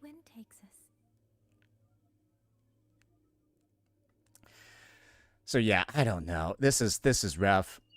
I think this is maybe a situation that Yangyang's in right now. Maybe, I think that there's a chance some of her shit is, like, kind of broken. I have no idea if Windbound, like, this is what I feel like is going on. The target needs to have 4 to 6 stacks on them to take the extra damage. But sometimes I'm wondering if enemies are dying and then their stacks aren't propagating properly. And so we're basically, they're all at, like, 0 stacks or something. And that's why she does no fucking damage. That's like what I'm feeling over here, because she's kind of like supposed to spread them. And maybe that's why she feels fine in the TOA, because she's got perfect stack management the whole time. But bro, I'm just being real here. I don't feel like the stacks are spreading properly. And so I feel like her whole inherent about the damage, it's just not applied to the enemies. That's what it feels like, because upon testing, bro, I'm getting such dog shit scores with this team. It's unreal. Like my scores are so bad, it's crazy. I don't even know what to do, bro. I don't really know what to do. Because I know there's a mechanic in their kit, right? I know that there's a mechanic in their kit where they can... Oh, right here. Before Yangyang Zhuanlin's basic attack stance stage 4, basic attacks feather sword stage 4, or heavy attack azure sword stance or heavy attack feather sword stance hits a target, record and propagate the highest stack count. I don't know if that's working, bro. Or I don't even know if enemies are able to get 6 stacks in Whiwa. Because I guess this is my take. Guys, Yangyang's liberation deals 200k damage. And so it blows up an entire wave, right? And then there's no Havoc Bane stacks left to propagate nowhere. Because you're starting at 0 because you killed the whole wave with this fucking 2000 damage nuke. So I'm kind of just like... So you're starting back from 0, and, like, that's why the bitch does no damage. Do you see what I'm talking about over here? Do you guys, like, see what I'm talking about over here? I feel like this mechanic is why she's not doing anything. And in practice, this is one of the worst Whimpering Waste characters I've ever played. Because the difference between TOA... and Whiwa is night and day. Bro, she feels like a TOA god at the moment. TOA god at the moment. And I don't know what she's doing in Whimpering Waste because those were some cringe-ass results that I just got over there. I think this is the thing. Her shit might need a rework. And by that, I mean... she might need to, like, hold the stacks on herself. Like, if she kills an enemy with 6 stacks... she gains like 6 stacks of a buff and then transfers it to the next enemy she fucking hits. What the fuck is this shit? As far as I'm concerned, she's starting out from 0 because she kills everything with this. There's no enemy, there's no stacks left to propagate when you hit motherfuckers with a WMD like this. Because the stacks only propagate on this part of the fucking ability, and the stacks only propagate on like 4 attacks? Her basic 4, and then her heavy attacks. But this is the thing, guys. Her heavy attacks kill everything, too. Bro, you use this heavy attack, right? The one where she, like, goes like, whoo! And then, like, throws out a whirlwind and nukes everything. Bro, that kills everything, too. So she just resets to 0 stacks and does 0 fucking damage in between every wave, and the damage is dog shit. And maybe there's a way to maintain the stack uptime. Or we're getting a Havoc Bane version of Chakota, and that's like, her kit is kind of fucked until that comes out. Because like that's what it feels like. We need like a Havoc Bane version. We need like a Havoc Bane version of this character that's going to apply way fucking more, apparently, I guess, to keep people at 6 stacks. Because that felt a little bit buns to me. That felt a little bit buns to me. Are they trying to push for her sequences? That's the funny fucking thing, guys. I don't even think her sequences help it. Her sequences don't barely even increase her Havoc Bane uptime. They don't even increase her Havoc Bane uptime. Bro, this just increases the stack limit. Stack limit increase is low-key useless in Whiwa, because how is shit getting up to 6 stacks? It's dying before then. So, well, yeah, I guess technically you're... Oh, yeah, I guess you inflict 1 additional stack on abilities. This is gonna do, this is like not enough because everything's dying. Can you show us side 2? No, I'm not going to. Guys, I think the character is really fucking bad in Whiwa. Like, if anything, they deserve like an expert tag because I feel like you need to time your shit extraordinarily with the sort of like debuff requirement. I guess, does anyone have like a good score? Like what is like a 3K? Is there a 3K team for this unit? Is there a 3K team for Yangyang? Like does somebody have a 3K clear? Like what does it look like? Like, is the guy just like fucking... I've seen the runs on YouTube. Okay, can you fucking link it instead of saying that you have? Yeah, I have the cure for your mom's cancer, by the way. I'm just not gonna. I know where it is though, bro. Just post the fucking link. Like, dude, stop saying you saw it. Just post the fucking link, dude. It's like, how am I supposed to respond to your useless fucking information? Dude, it pisses me off the most when people say that. I saw it. I'm not gonna post it though. Fuck!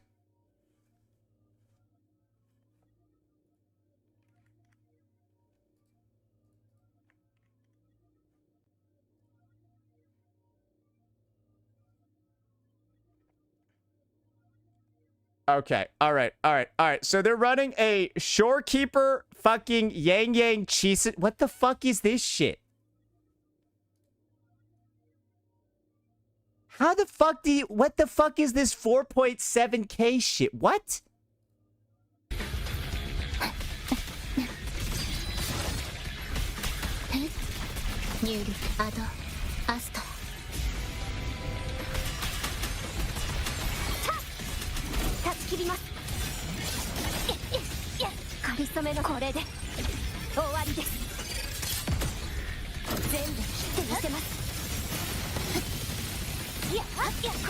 That Chisa sequences. Bro, that Chisa just ripped apart an entire fucking wave by herself, bro. She just actually mowed them down. Bro, I already know this bitch has sequences. I've never seen a Chisa do this in my fucking life. Bro, I've never seen a Chisa do this in my fucking life. What the fuck is this? Bro, they're literally getting... They disappeared. Oh, okay. Did someone actually link S? Okay, this is... Insane quick swap with sequences. Is this truly what we just linked? Bro, I feel like permanently banning whoever sent me this. Fuck you. Alright, what's this? Oh, no, you're the person that sent this. Fuck. Useless. Alright, what's this one? Oh, okay. Oh, you sent this shit too. Okay. Take a day, retard. Who else sent this shit? Okay, there we go. Finally. One that isn't giving me brain cancer. Hello everyone and welcome to my channel. Bro, I just need the gameplay. Bro, I just want the gameplay. Alright, what score did he get? Why is everyone running this fucking team? Yangyang Chisa Shorekeeper?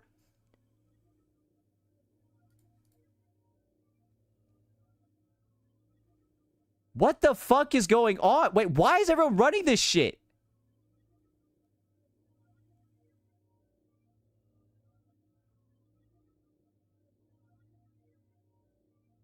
Probably the SK crit buffs. Oh, yeah, you're totally fucking right. Yeah. Yeah, I'm really using Shorekeeper's 12.5. I'm fucking done, bro. Bro? These are truly the most retarded conversations I've ever had. Like, people are non-sarcastically talking about crit buffs on when this is the build. Dude, fuck you guys. I'm sorry. Are we even thinking anymore?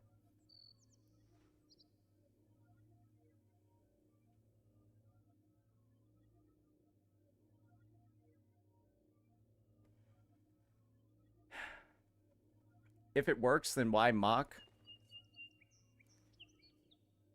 Are you the same guy that takes a full cup of water and then pours more water on top of it? Because that's what you're fucking doing, you stupid idiot. Bro, like, Bro, you took a full cup of water and you're pouring more on top and you're like, oh. Well, why are you calling it out, bro? I'm fucking spilling water. Wait, why are you calling it out? What's the problem, bitch? Shut up. Bro, you're retarded. You look retarded. Like, you're literally spilling shit everywhere, and you're like, what's wrong, huh? What's wrong with what I'm doing, huh? As you're like, bro, you're just making a fucking mess. Dude, I don't understand it, bro. Like, you're just embarrassing yourself and asking why it's embarrassing.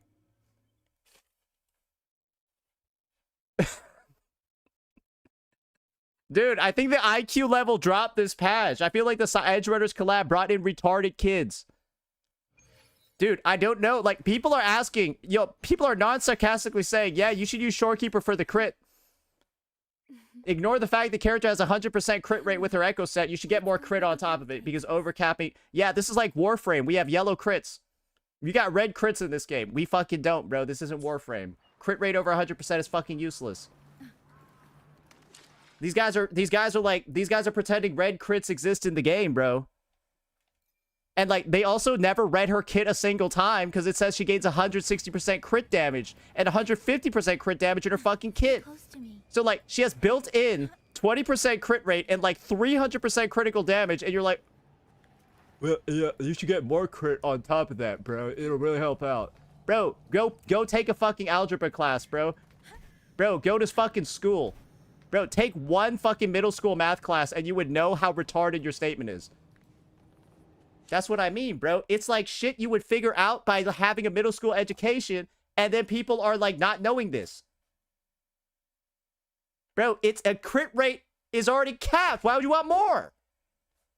But it's an actual discussion I'm having, bro. It's like I got to assume some people be dumb as hell. Anyways, let's go watch. Now let's go watch this team.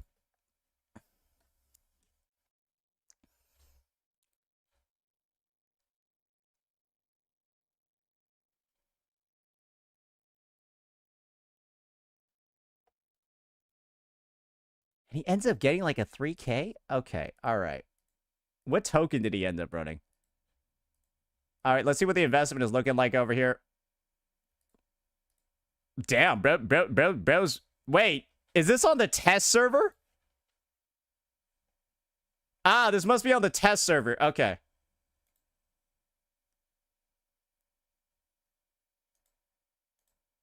Okay, that's with the gold token too. All right.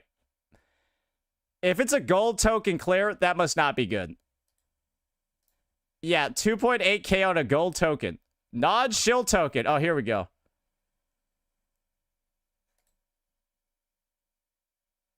Oh, yeah, that's not great. Oh, yeah, that's not really great. Yeah, I don't know, bro. I am not getting results even close to that. And like, is my Yangyang noticeably worse or better than his? Wait a second over here. Bro, why is he speed run this part? No, that's not even like that crazy build, but that Yangyang has a fuck ton of attack for some reason.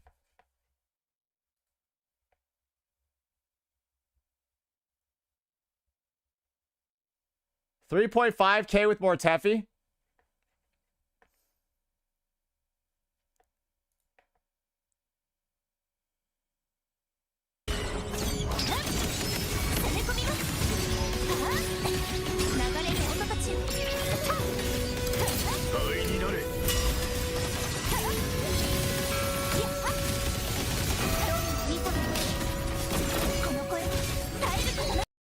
I gotta just look and see what the final score is.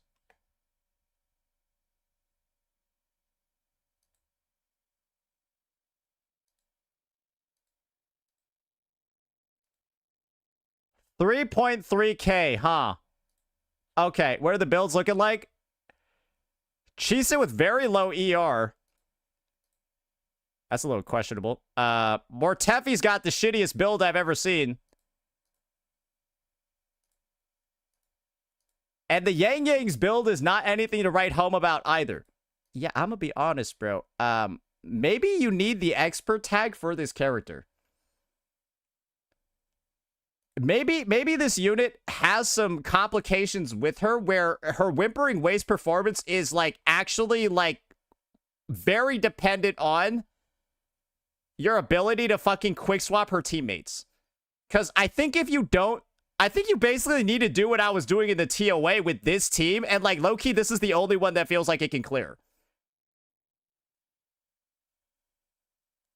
Yeah, she overkills like crazy. And then her stacks are always starting at 0. So truly, I think it's about like how fast her team rotates. It's not really about like, I don't know. Like bro, you got to do some crazy shit to get like decent numbers. It feels like.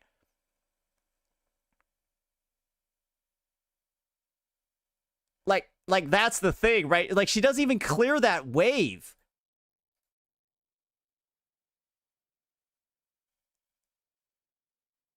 Yeah, I don't know. Okay. All right. All right. I think we'll give it one more try then. We'll give it one more try then with that team because, like, I obviously already know how to play it and shit, right? So, dude, I'm not gonna lie. This truly does seem like one of the most cooked things I've seen.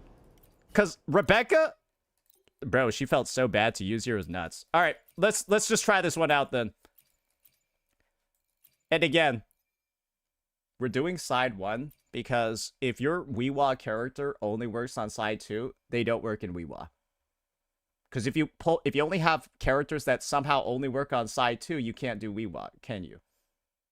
So no, I don't count them as a Whiwa character unless they can do both sides. So if it only works on one side, it's a shit team. That's my honest take on the matter. You can disagree with it if you want, but well, again.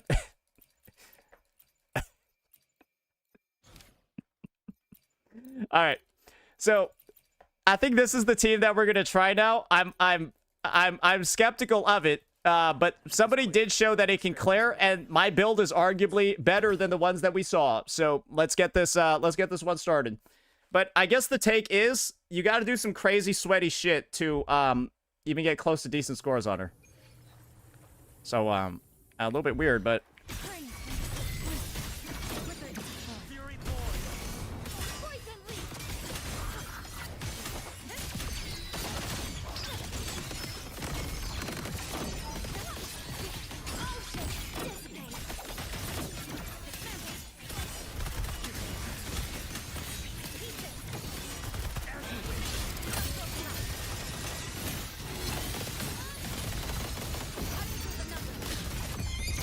Oh shit, that was way too fast. Whoopsies.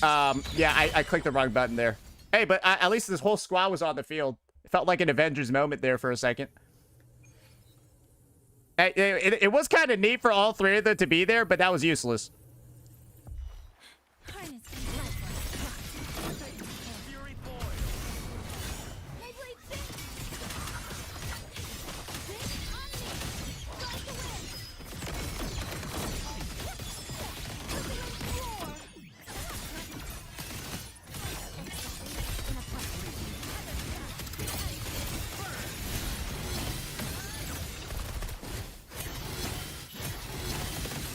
Bro, where was this retarded bitch going? Bro, how is this dumb-ass character actually going in that direction, bro? I don't even understand that. That was crazy.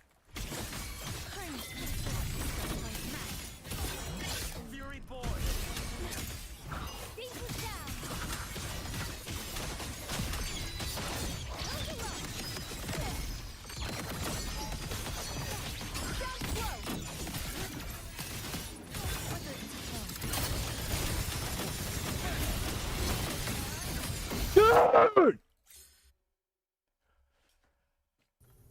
I hate this character! How do you even do that? It's just, this unit is rage bait. This unit is rage bait because that's just like, oh yeah.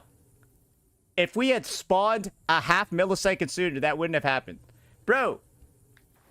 Fuck this character, man. I hate her so much.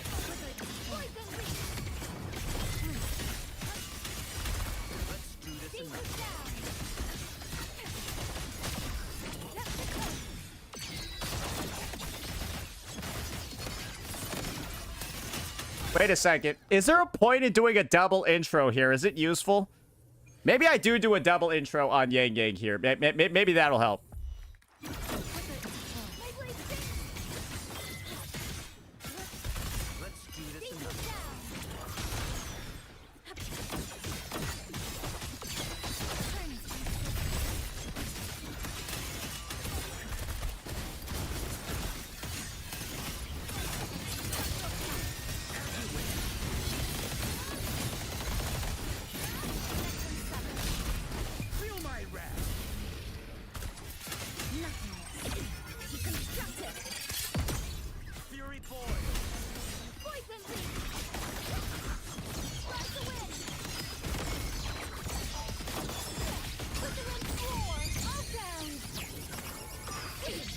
Okay.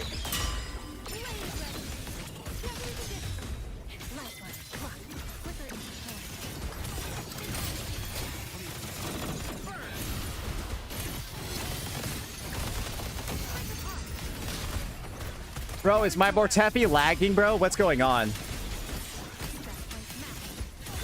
Dude, this feels so shit to play. It's unbelievable. Like, I guess this is the thing, is that this is one of the most, like, unfun teams I might have actually ever played. Like, I don't know what's going on with the whole, like, it feels like I'm lagging.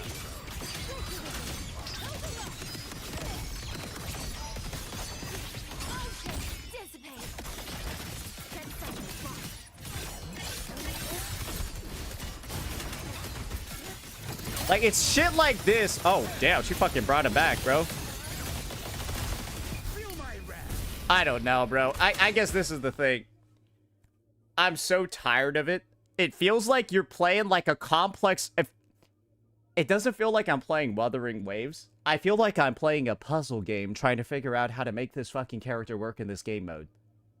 That's the thing. I don't feel like I'm playing Whiwa anymore. I feel like I'm playing a puzzle game. Oh, this route failed. You hit a dead end. Okay, go start out with this rotate. Like, all this is being done because I feel like her kit doesn't fucking work properly in this game mode. It feels like it does not work properly in this game mode, and her difference between TOA and this game mode are so insane, it's unreal. And I think when you have a character with this much of a disparity in gameplay experience between two endgame modes, yeah, I truly do not think that you, as an average player, are going to get anywhere close to, like, tier 0 results on the unit. I think at a baseline, this kind of, like, gameplay to me shows that she should probably have the expert tag. Like, she probably needs to be bumped down, but then have an expert tag added on, because her stack management alone feels like you could do, like, a fucking PhD dissertation on it. And like, bro, it's like, it feels a little bit absurd. What the hell is that rotation, though? Okay, all right. You have 5 minutes to link me a better one. That's, like, reasonable? Oh, actually, how about this? You have 5 minutes to record yourself doing a better one. Like truly. And get 3K in Whiwa. You have 5 minutes to go get 3K with Whiwa on the character. Is that good? Because, like, if you're going to question the rotation and say that I'm wrong, bad... You gotta show that you're actually able to back up what you're saying. So, once again, 5 minutes, and if you submit it, you'll be unbanned. Is that fair? Is that fair? Alright, anyone that's been banned, you got 5 minutes, submit your gameplay, or you're just banned forever. We good for that? Because again, right, if you're gonna talk shit, get ready to back it up. And if you talking shit and you can't back it up, then, well... You're fucking retarded. What do you want to do? You just make the decision to ban you easier. Gives 5 minutes, but bans him after 2. So this is the thing. I literally just said, I'll unban you after you submit your gameplay. So that means that I don't need to catch up. That means I don't need to keep tabs on retarded kids. Why would I intentionally make retard wrangling my job? Why would I keep track of who I need to ban? No, I'll just ban them and then make it the user's responsibility to get unbanned. Now it's not my problem. It's super easy once you think about it, right? So yeah. Hey, how about this? Send me proof that your IQ is above 80 and then you'll get unbanned. He's staying banned forever. All right. So that's going to be the situation over there, ladies and gentlemen. So time for me to make a bit of a summary about this unit, about this character, about their pull value, all of that. I feel like Yangyang is a unit that's like really good in the TOA, has some of the most insanely free-to-play friendly combinations and options available, but like, good golly gee, her performance in Whimpering Waste, it truly does leave a lot to be desired, at least on initial testing, because it might be a unit that feels like better with time as, like, you know, maybe different rotations are learned, but there are certain characters where I took them into Whimpering Waste and I knew they were good immediately, and I wasn't wrong, as she does not feel like one of those characters that's good immediately in Whimpering Waste. Let me give you examples of units that felt like they were great immediately.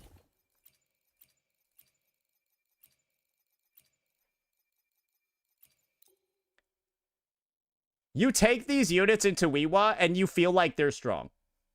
You knew on your first try playing them, they were strong. You got really good scores the first time you used them, or you know why you didn't get good scores the first time you used them, right? Yangyang does not feel like one of these characters.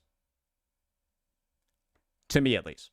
She does not feel like I was just going to pick up and just kind of just go blow everything up in the game. But maybe she'll get there with time. And that's what I think is going to be the biggest drawback about pulling this unit, at least in 2026. I think not being good in Whimpering Waste is enough of a debuff to really have you heavily considering a unit. Because most DPS characters, if not all of them, perform in the TOA. That's like the baseline mode they're designed for, and almost everybody can do something in the TOA, right?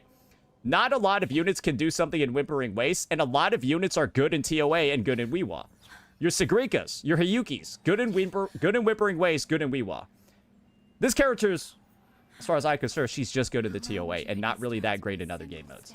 And I think when we're at the point where I'm like struggling to get 2K in her best in slot team, and I'm like, I would just expect to blaze past 2K and get to at least 2.5 with a unit like this, especially a more modern one, because that's what I was just doing on Hiyuki, right?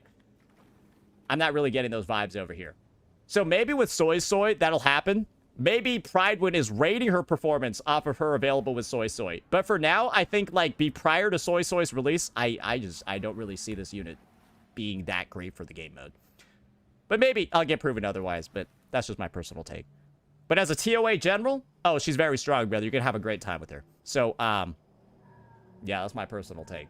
I think you'll have less than satisfactory results in one of the game modes, but you'll have a ton of great times in TOA, holograms, and probably End State Matrix too. Yeah, that'll be it for this one, ladies and gentlemen. Let me know what you all thought. Peace out.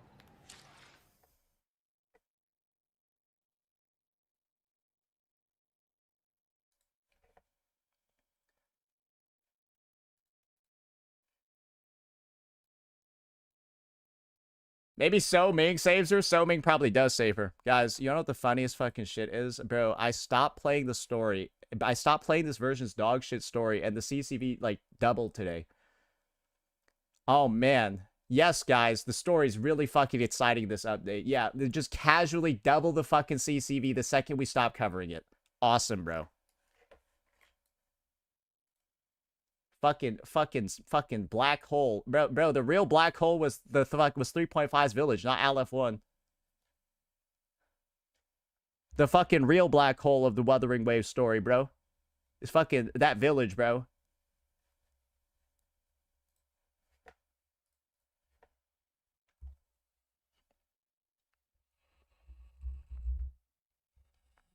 Oh. Oh. Okay. Ugh, okay.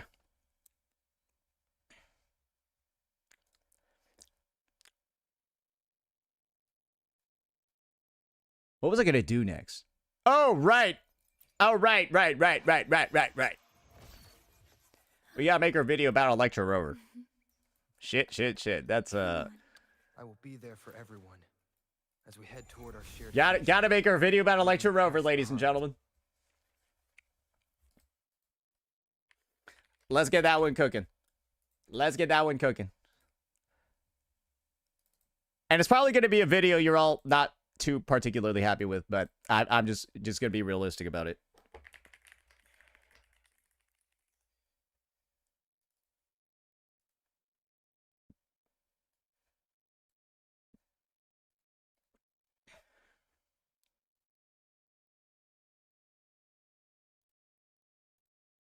Electro as real. Okay. All right. Real quick. I need to go get some water. I'm like, my lips are chapped.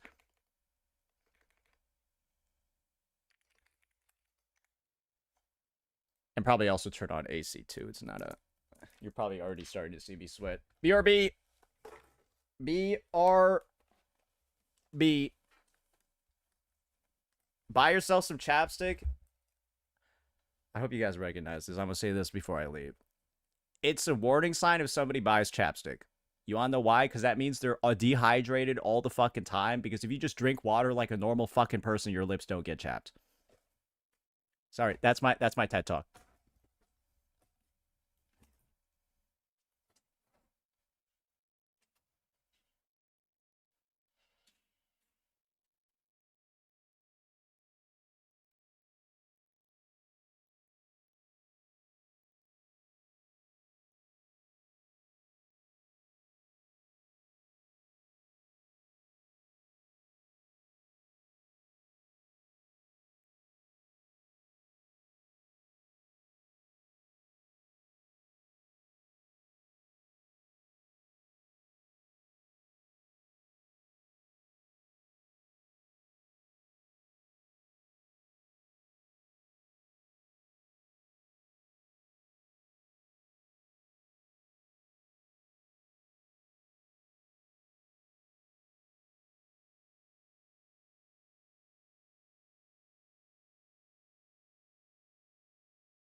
We're back. We are back. Let's get this. Oh shit! I didn't even play a saw. My bad. Yeah. I didn't even give one. My bad. All right. Let's get this going. Alrighty, ladies and gentlemen, we are back at it again with another video, and the title of this one is pretty spicy. I haven't thought of it yet, but I'll put something in there. It's about Electro Rover, and the situation here is pretty simple. You should be not building this guy in this patch. This is a bait, and I'm here to explain exactly why. This unit is essentially just story flavor at the moment, because their role at a baseline is very, very, very simple. They're an Electro Flare sub DPS. Concerto efficiency, while also dealing damage, basically means that your goal is to, like, get onto the field and, like, get out relatively quickly. And that's just kind of, like, really what it is, right? That's what quick Concerto energy generation means. You can apply your outro buff and then get going. The thing is with this character is that their outro buff would lead you to believe that they have a decent amount of maybe some general supporting ability, right? You see that 25% all damage amplification. This only works if you apply negative statuses. So at a baseline, this amp is only going to work if there is a negative status applier on the team. So that already limits Electro Rover's like existing team comps to a very, very, very small number of eligible DPSs. And those eligible DPSs are naturally going to be, well, you got Yangyang Zhuan Ling, who's going to be better with a Rebecca, a Mortefi, or like fucking a Lene. So she's already got better options and they're all free, or Rebecca's free and Mortefi's free, basically. And Lene is not really free, but you probably should have her by now. So Yangyang doesn't really want her. Hiyuki could technically use Electro Rover as well, but Lene's going to be better, and Lucilla's going to be better. And this is kind of the only circumstance where E-Rover has one technical use case. You don't have Lene, you don't have Lucilla, but you have Chisa and you want to play this character. This is kind of like the only actual, like, somewhat meta-viable team that exists for them. Not her. Right here. And the team that this one replaces, guys, is this. Electro Rover is replacing Jian Xin. So if you were using this before, which I doubt you were, then E-Rover will exist as the upgrade to this. Were you using this? Raise your hand. Type 1 if you were using this team, non-sarcastically, prior to 3.5.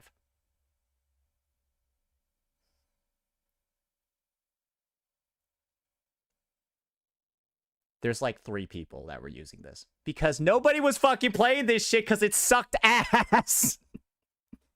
Because it's bad. It's buns. It's really not good. And this is the thing, guys. Your John Shin needs to be below S0 too. Once you get to an S1 John Shin, she's better than E-Rover. So your John Shin has to be both S0. Yeah, she just has to be S0 for E-Rover to be better. But the second she gets her S1, she's better. And you probably are going to have her S1 because she's a standard character. You lose 50-50s to her. So this one's a bit of a wash too. Because this one's your Josh is probably going to be better than your Rover. And that's the situation. Fuck, now I have to go play this shit. And that's going to be the situation over here for anybody that is trying to make use of the E-Rover unit. Because the only other eligible DPSs you're going to have, guys, are Fusion Burst Imith, which is like, if you're running Fusion Burst Imith with E-Rover, you are not going to do anything. Like I don't even think you can clear the side towers if you run that team. And then you got Cardathea. And Zani doesn't apply negative statuses, so that's not going to work either. So I think you got Cart and then maybe Phoebe. And you're probably noticing they're not going to be a best in slot anywhere. Guys, that is the current state of Electro Rover in version 3.5 as they're releasing. They're only an upgrade over an S0 John Shin on one team that you likely weren't playing anyways. And when you combine that with the fact that, well, you don't have any of their sequence nodes either, well, let's be real here, ladies and gentlemen. You can't even play them in their, like, second intended role, too. Because as we all know, right, when you, like, one of the big things about E-Rover is this dynamic over here. We'll just like, kind of, like, throw it out in the Hiyuki team so I can, like, show you. It's this dynamic over here where I need to find some enemies. Give me a second. I'm gonna go find some enemies so I can charge up my forte. Bro, where are they at? Bro, the Whimpering Waste area is actually a fucking wasteland, bro. Where are all my ops at? I miss flying at Ridacita, boys. I'm gonna be honest. Yeah, no, this feels so much better than the fucking motorcycle, bro. It's unreal. Ah, here we go. Leave it to me.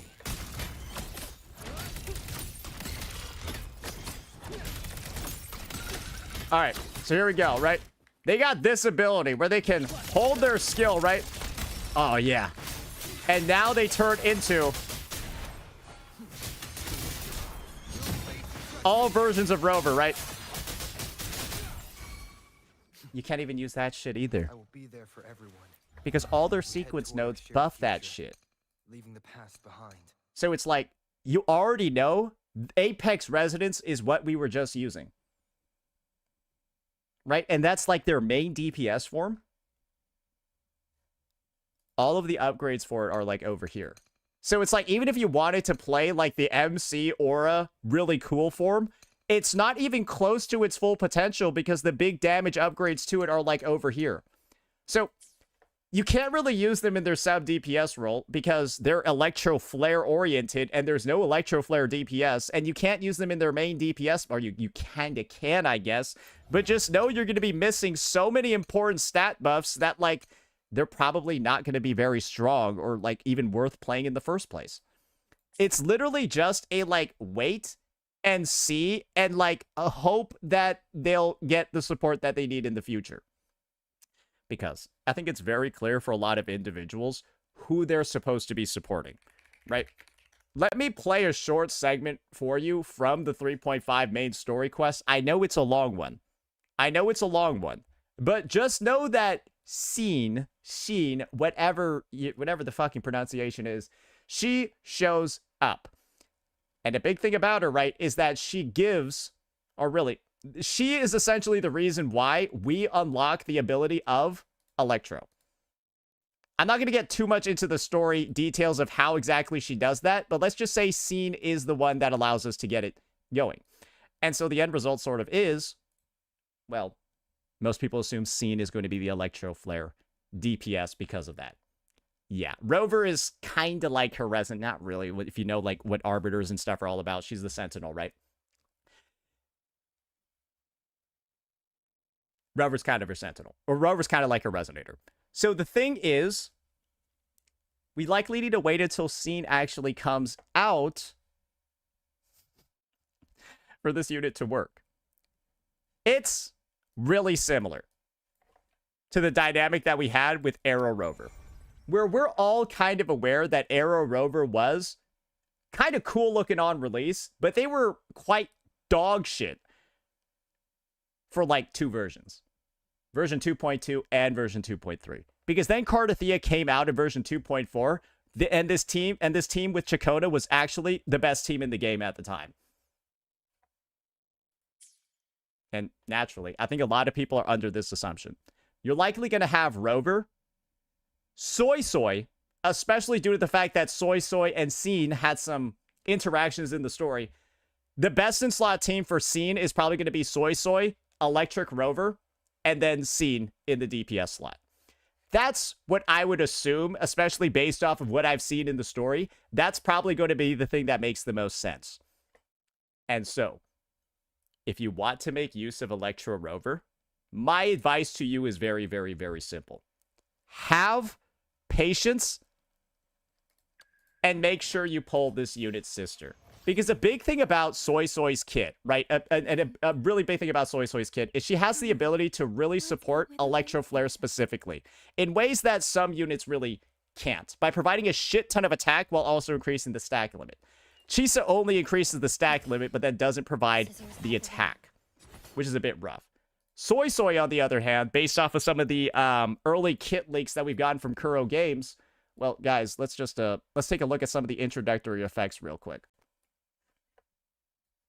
Let's take a look at some of those effects. And one of the biggest ones is, of course, going to be on her outro skill. And I'll just read this.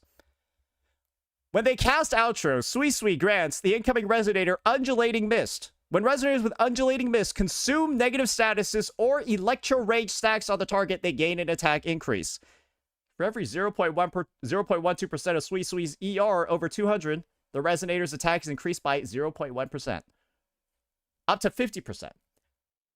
So Scene likely has an Electro Rage consuming mechanic built into her kit, or like Electro Flare consuming mechanic built into her kit, that's going to allow her to gain this massive attack buff from Soy Soy, and then, of course, synergize with E-Rover at the same time with all the other buffs that they're going to have in their kit. Because I think that I haven't even leveled them, right? Because they're kind of dog shit.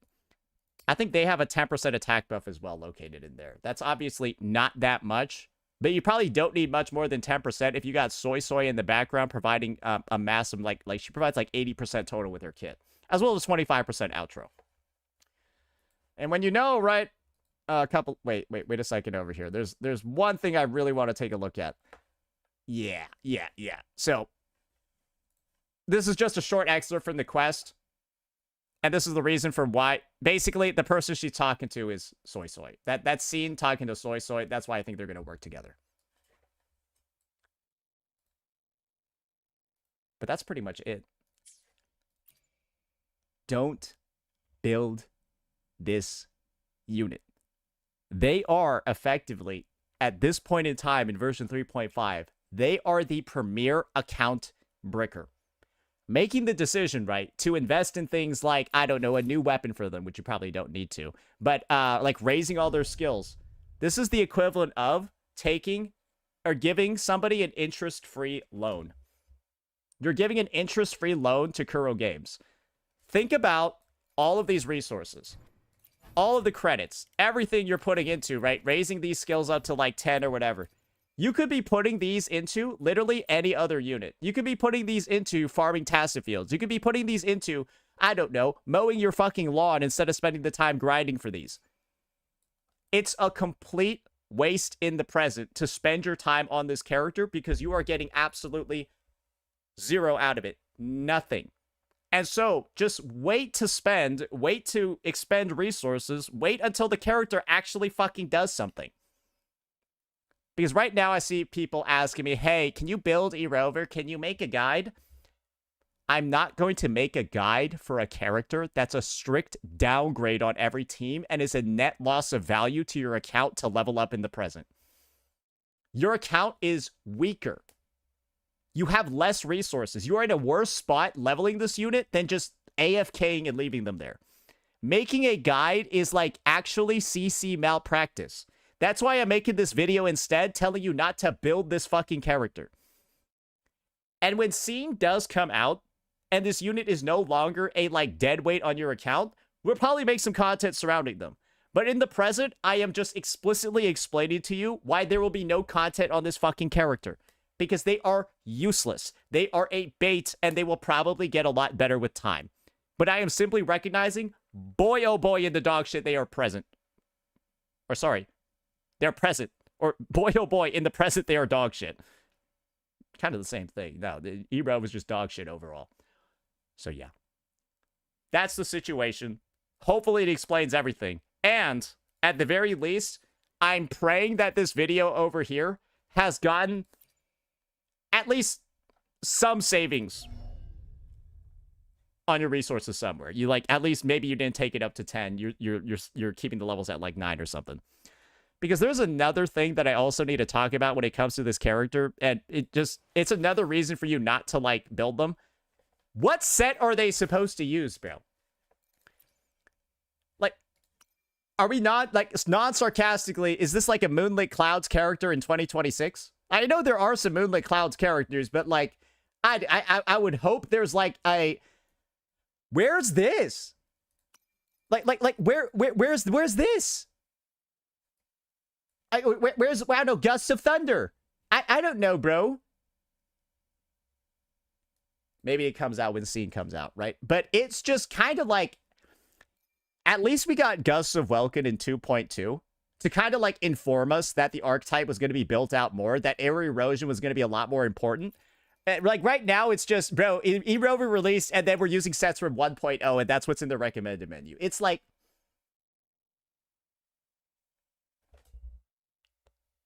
it doesn't feel right. Do you know what I mean? This doesn't feel right. Like, it's even like the devs are telling you, yeah, this is a terrible idea. Because non-sarcastically, you would be farming 1.0 tacit fields to build this character. Imagine you're like a newer player. You've only gotten Rinacita units onward. You started in like 2.5. Bro, you would actually need to go back to 1.0 tacit fields to build this unit.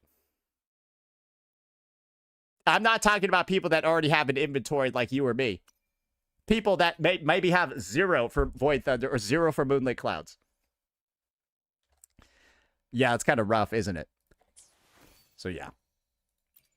Take it as a sign from Girl Games. Take it as a sign from me. Take it as a sign from... Bro.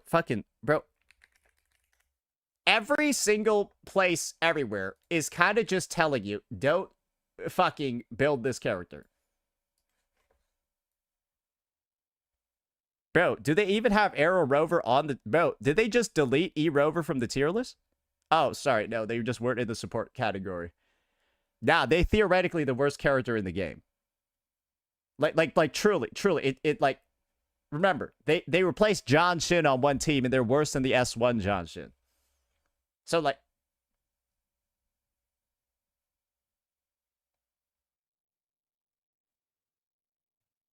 Skip him. Let me know what you all thought. Peace out.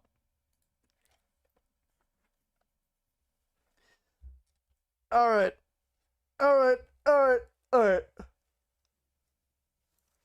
And Yangyang and Whiwa is placed too high, bro. I don't even know how you get, like, I don't know how to get tier 0 performance out of her. I feel like I needed a fucking PhD to like figure out that rotation, bro. Because it's just like, dude, if you do a regular one, I feel like there's no Havoc Bane stacks on anybody.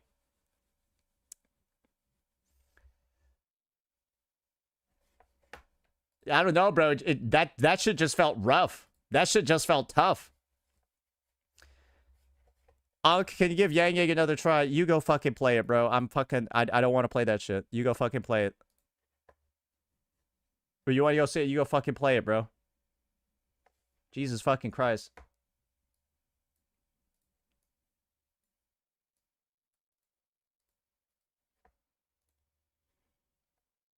I'm pretty sure Pridewind's rating is with Soy buffing Yangyang.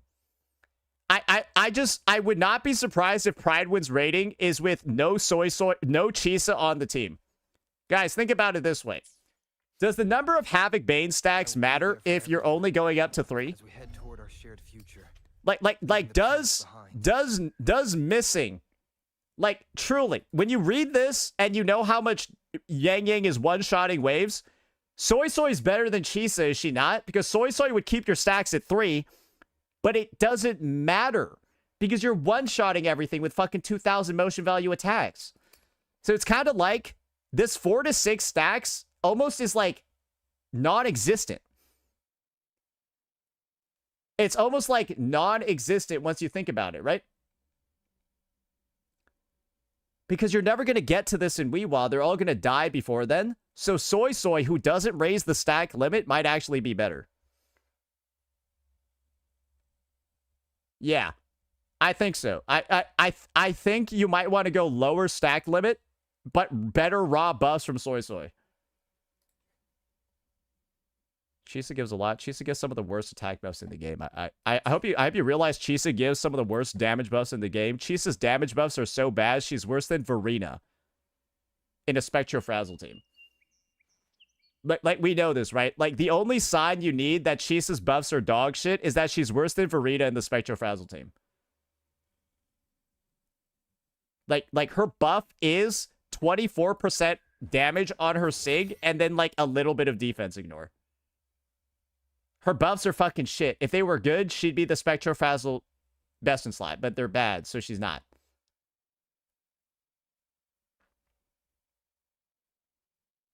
You feel me?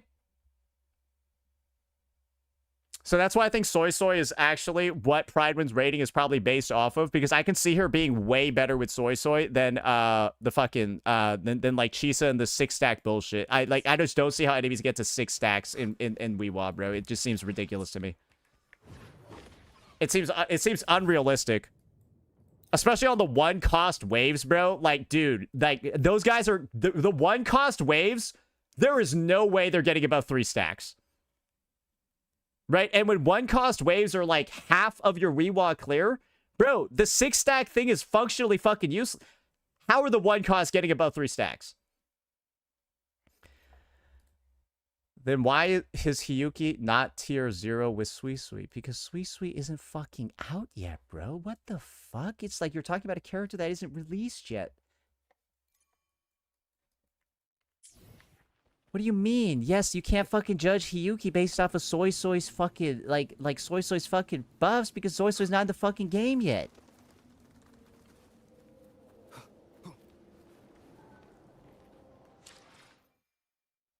I'm surprised you responded to that. Should I just ignore retarded shit? Is that like what we prefer from now on? But then I get the, oh my god, Saint isn't reading my comments. I want Saint to read more of my comments, even though they're fucking stupid.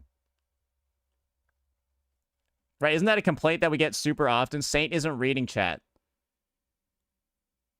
Oh, but now I'm reading chat. How about you stop typing dumb fucking shit into it? Like, bro, how is it suddenly always my fault that, like, chat's doing something? Bro, it's like you asked me not to read, I read it, but then suddenly you don't like me reading because you typing dumb fucking shit in there.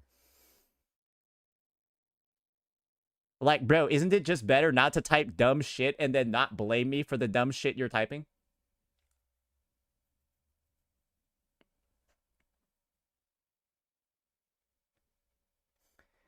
Chat likes to see you intentionally crash out, so they like to rage bait you. Guys, this is the thing. I'm literally out here monetizing, calling you retarded. Like truly, it's no skin off my back.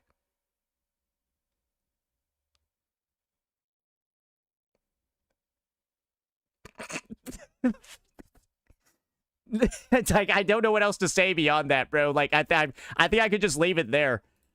Right? Like truly, let's who's the real winner here? Like are you winning when you rage bait me? Are you winning when you rage bait me? All right. Pridwin vid is popping off. Guys. Content on anything except the story is popping off on this patch. Who could have fucking thought that everything except the story is getting views on this update? Wow. Couldn't have been me. Wow, the highest viewed videos from this update are surrounding everything that isn't the story.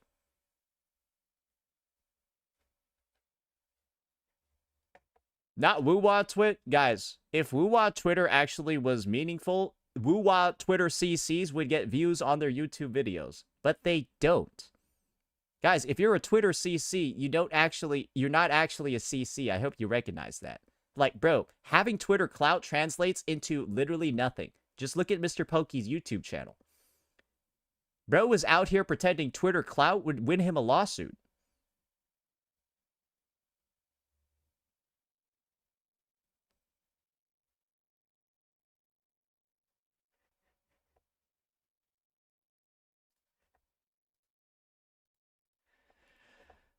All right. There's actually a really good video that I want to make too. There's actually a really good video that I want to make. That's going to be a bit of a follow-up on what we've already seen, but I've realized it probably makes sense to do a deeper analysis of the beginner banner. So that's actually what I plan on. Holy fucking shit. That's actually what I plan on doing today for this video over here. Actually doing a deeper analysis of, well, who the fuck actually should you pull? Because I've already seen like some... There's a good post that I can pull up. It's like somebody talking about like pulling, like deciding who's the best pull from this banner. Let me see if I can go find the thread. Here we go. Yeah, it's like some shit over here. And I'm like, you know what? Instead of seeing all these intelligent individuals arguing on Twitter, why don't we just answer the question ourselves?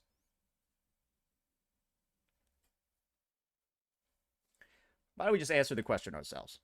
So let's get this started over here.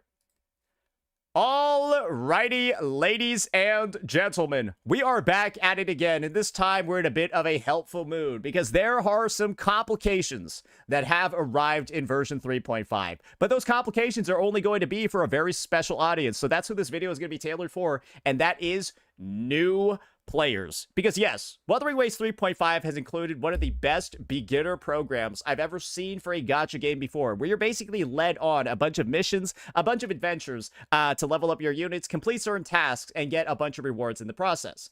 And one of the places where you can spend all of those rewards that you get from those beginner events, ladies and gentlemen, is the special targeted convene that exists only for beginner players. And you can see over here, this banner lasts for about 30 or so odd some days. And when you know how many pulls are available in the permanent content, and of course, typically, you know, a regular patch cycle, you're pretty much able to hit pity on this. Maybe win a 50-50, maybe lose. The banner disappears once you get the character. And people are likely wondering, who's the best pick to go for? Because it's not just the characters, right, that are available on this banner. You've actually got each of these characters' weapons too. And you basically got almost every person from the 2.0 cast, other than like Rosia and Carlotta and like a couple of other characters, but they are going to be showing up over here. And the discussion today is going to be analytically looking at all of the different units over here, all of their kits, so that you as a beginner can decide who the best picks are to go for. Because there's kind of only two real answers on this chart, and the rest are massive baits. So first things first, let's talk about what I'll consider to be the real bait picks. This is the exciting part of the video, right? Where I get to tell you what not to do. Wuthering Waves is a game where team building is incredibly important. And one of the big parts of building teams is ensuring that characters that rely on certain mechanics to function together are paired up with other characters that provide those mechanics. One such example of such a pairing is what you're seeing on the left side of the screen over here, Cardathea and Chakona. If you don't have these two characters together, your shit is kind of cooked. You either need to pull 3 copies of this character, which is going to be really expensive and not really reasonable for most new players unless you're willing to shell out some dosh, or you get hurt. But this is the issue. You can only select one character from this banner. And once you get the character, the banner disappears. That is how this banner works. So this unit requires like a Cardathea to really excel. Cardathea requires Chakona to excel, but you can only get one of them. Then the banner's gone, and well, then you'll only be able to pull what's actually, well, everything that's in this update over here, and that doesn't include those characters, right? So, this is a crazy move by Kuro, right? Because naturally, a lot of players, they might get baited into pulling Cardathea because, well, she's my waifu, bro. I love her. I love the V. Everything's great. I've seen her online. She's so much aura. Don't pull her. Because unless you can get her too, this is going to be just a rock sitting on your account not doing anything. And that's the basic rundown of it. A detailed rundown, I'll just keep the relationship really short. Otherwise, we're going to be like getting into a kit breakdown. And remember, this is for beginners. The reason why Cardathea really needs Chakona is because Cardathea consumes arrow erosion in her kit. And when she consumes air erosion, she deals more damage. Chakona provides a lot of stacks of arrow erosion for Cardathea to consume. And Chakona provides so many that if Cardathea isn't there to consume them, they're wasted. And so they both enable each other. Chakona provides an excessive number of stacks that overcap and won't deal damage. Cardathea consumes the stacks and allows the overcap stacks to actually do something. And without the two of these characters together, they're really missing an integral part of their kit actually working. That's the simplified version. You can go watch my guides to get the detailed breakdown. Or maybe you won't because you're just skipping these two characters, which you rightfully should. Next up, we've got another pairing of two units that really do need each other, but this is like worse than Cardathea and Chakona. We've got Zani and Phoebe. If a new player, if you pull one of these units, I suggest you re-roll. Frankly, that advice is similar here, but I feel like I just needed to capitalize on it here. If you got one of these units on your, re-roll the game. Because you are likely just going to quit if this is what you, if these are your first two limited characters. The reason for this is very simple. If you thought that these two needing each other was a complication, especially because of how the banner works, right? Once you pull one, the entire banner disappears. You can only really get one of these characters. That same mechanic is happening over here. Zani is not a character without Phoebe.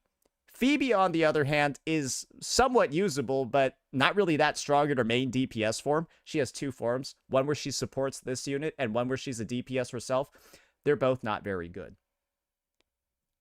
And the end result is that if you pull, even if you pull both of these characters, you also need to do something like pull their...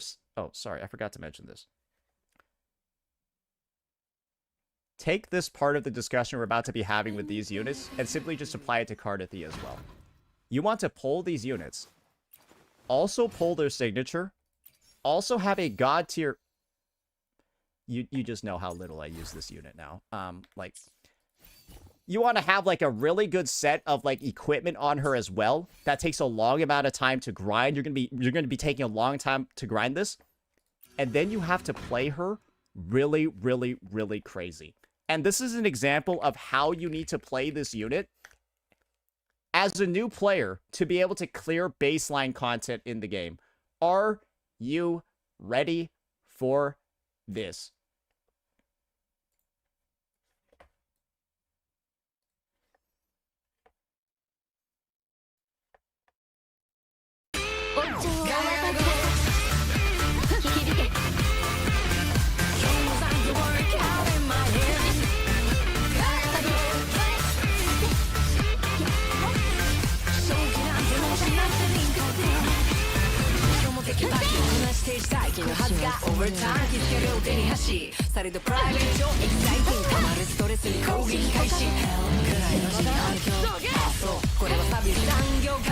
Otherwise, you're not clearing. Like, if you're not doing this on every end game floor, this team just doesn't clear. Because basically, this team is so undertuned in terms of like raw damage output that doing a basic rotation that would clear on other teams doesn't clear on this team.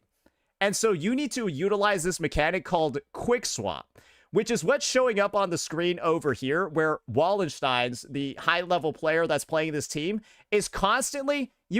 Just take a quick look at this circle over here. This circle indicates who the active character on the field actually is. Look how often this circle moves between the units. And look how often there's a number showing up on the unit's portrait. That means that that's their swap cooldown. So we just, we're still swapping, by the way. Just focus your attention on the left-hand side of the screen over here. You saw a lot of numbers and a lot of circles, right? Like, you're seeing a lot of them, right?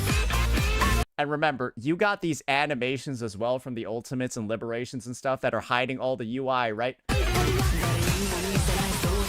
In between. Left? Okay, yeah, okay. You know what I meant. It's opposite day. You're smart.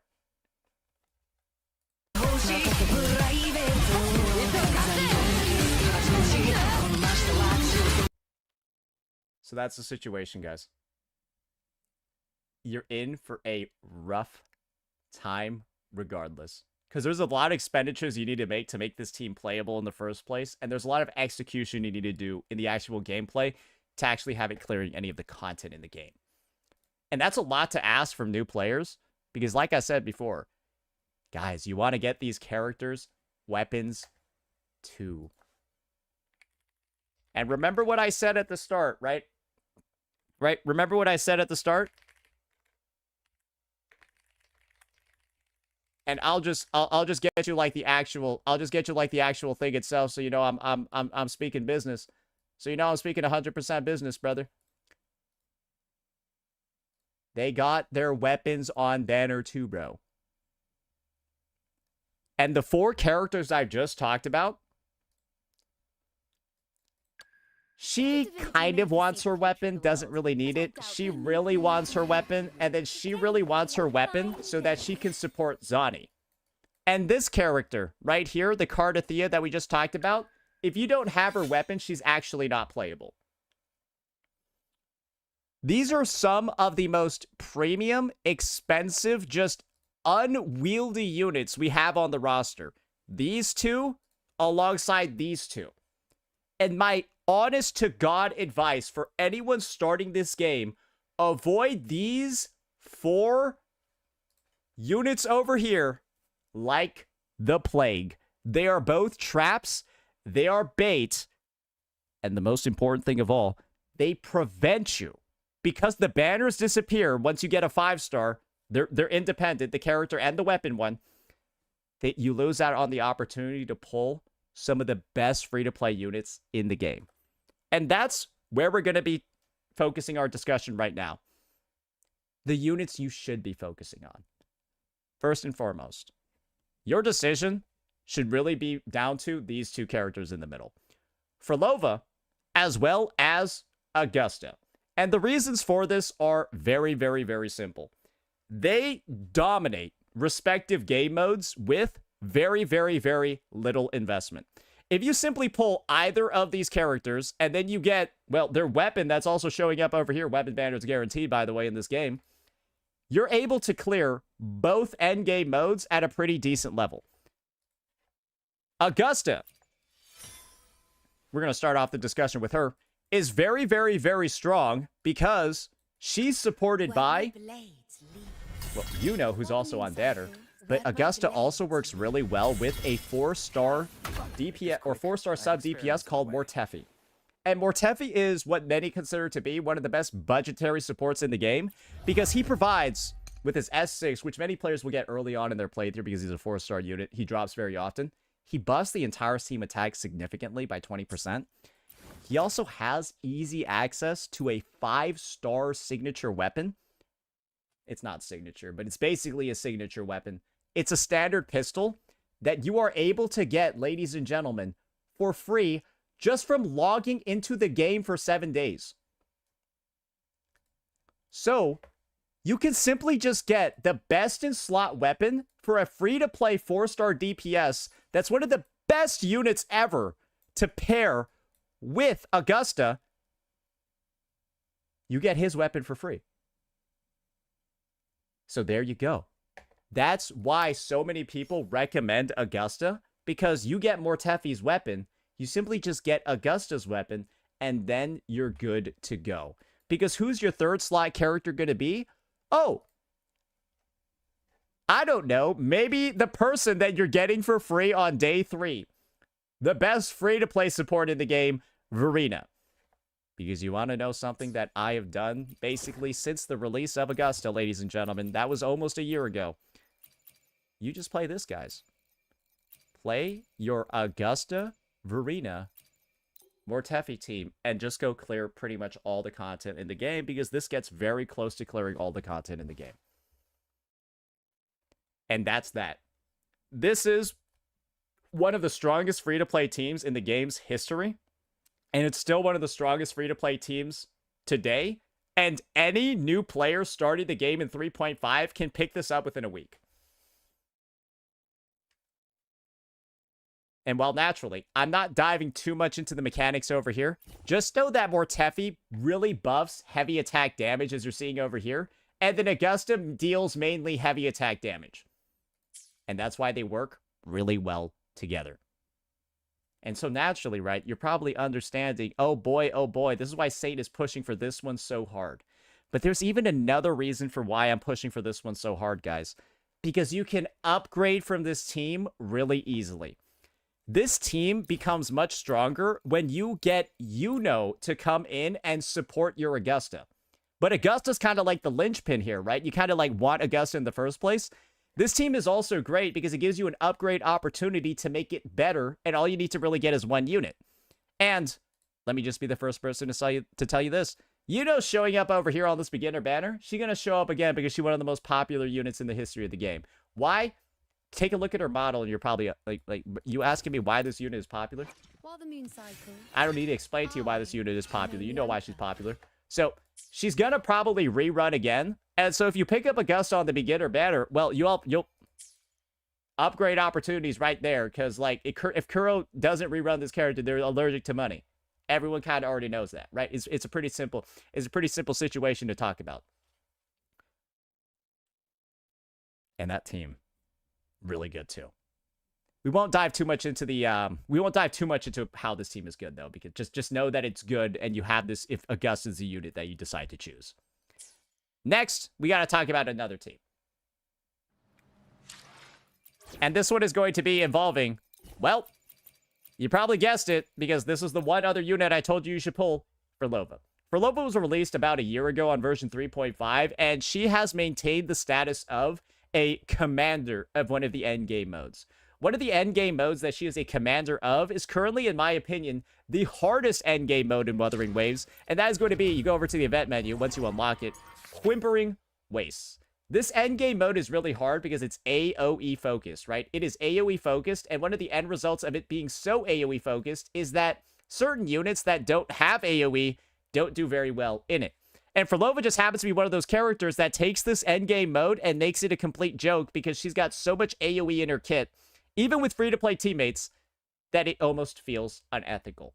Playing Whimpering Waste, oh, that's not good. Playing Whimpering Waste with her as your DPS is like, you guys know that clip where it's like, stable Ronaldo, and like, he's supposed to be like, doing something, and he's just like singing the whole time, and then like, you just see like gameplay on the background where obviously the guy isn't paying attention, but he's still popping off. Yeah, just throw a clip in there or something, editor. That's what's going on here in Whiwa when you're playing for Lova. You're singing payphone, goofing around, getting max scores in the game mode, full rewards, while other people are sweating like freaks, playing like Wallensteins, and getting less score than you. That's the impact of having a Lova on your account in this game mode. And the thing is, guys, when Lova is also decent in the Tower of Diversity, I'm not going to go ahead and say Lova's like an incredibly strong, like broken, overpowered character.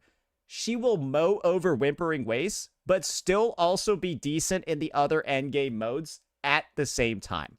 And that's why she's maintained such a high value position for so long on the roster. But you might be wondering, okay, Saint, that's enough yapping. Why is she actually free to play friendly? Because obviously she can't go by herself. And the reason for this is very simple. Because the character Dan Jin exists in the game. And Dan Jin does this thing called amplify all Havoc damage on the team. And guess what? Lova's a Havoc character. And if you actually read Lova's outro skill herself, she buffs heavy attack damage and Havoc damage. Dan Jin is a heavy attack damage dealer.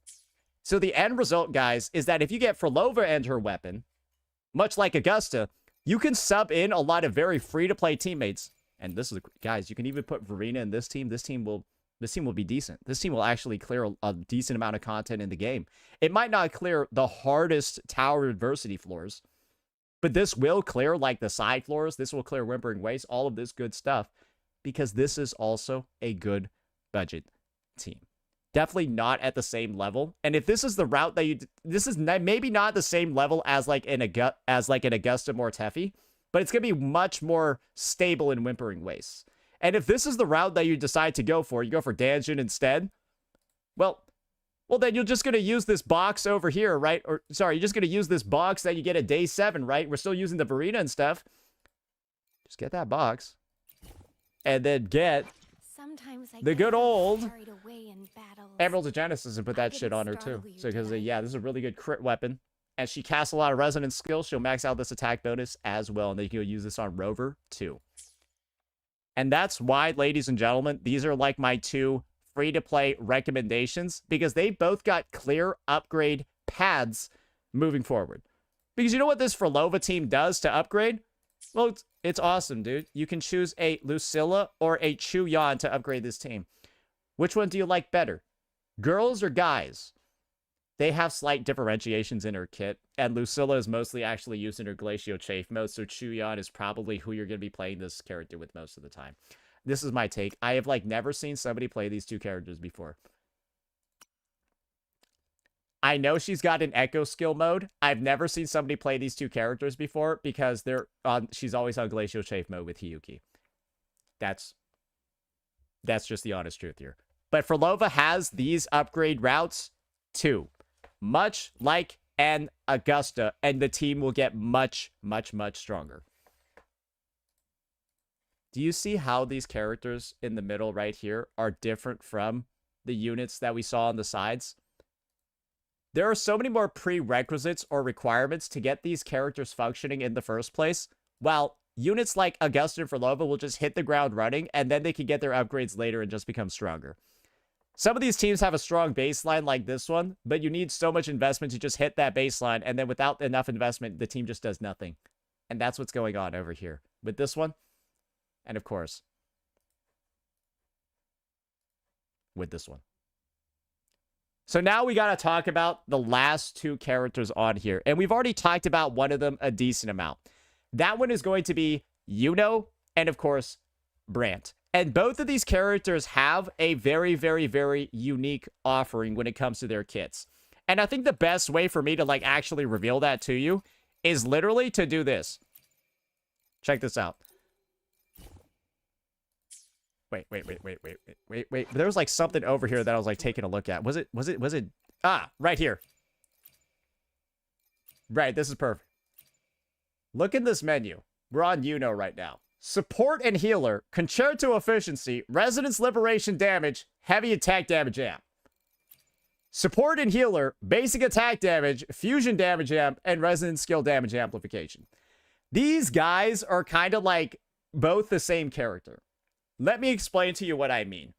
They're both highly damaging sub-DPS units that heal the team, provide sustainability, and then also an impressive amount of on-field damage. They are the true hybrid units on the roster. Unfortunately, from what we've seen in Wuthering Waves, hybrid units are not really that effective for the average player. Hybrid units, in my opinion, grow much more in value as your account grows as well. Because what are hybrid units used for? Making fun, goofy team compositions, because one character is like a jack of all trades that does a bunch of stuff at once. So you can make some crazy teams. But that means that they kind of only show up on those crazy teams. They don't really show up on the standard teams, because standard teams have, in Wuthering Waves, this is just how they work, right? Healer, damage dealer, and then buffer. That does a little bit of damage. That's how most of the teams work, right? That's how, well, Hyuki's team works. Chisa is the healer. She's the buffer that does a little bit of damage. She does most of the damage. So when you have a buffer that comes in that actually deals like 40% of the team's damage, but they still have to like buff somebody else, it makes for some weird compositions. Basically, what I'm trying to say with these 2 characters is that no new player should be pulling either of them. I'm sorry. No new player should pull Brant. No new player should pull Yuno. These units get so much stronger on your account after you've already established a baseline and you have some of their archetypes, like Fusion for Brant or Arrow characters like Yuno, built out. And then they add a ton of value. You want to know why I'm saying they add a ton of value? this is one of the teams that Yuno is really good in. Get ready for this one. Why is this team good? Because Yuno provides healing. And so Chakona only provides raw damage buffs and area erosion, and he does the damage. And the fact that she heals lets this team be playable, even though there's not a traditional support on it. But without Yuno having this weird kit that heals at the same time, this team doesn't really work. Does that make sense? Is that like clear what's going on? And then the damage split of this team, I think it's like 40, I think it's like 40 something percent Yuno, like 50 something percent Gion, and then like 10% Chakona. It's a weird damage split as well. It's like ridiculous.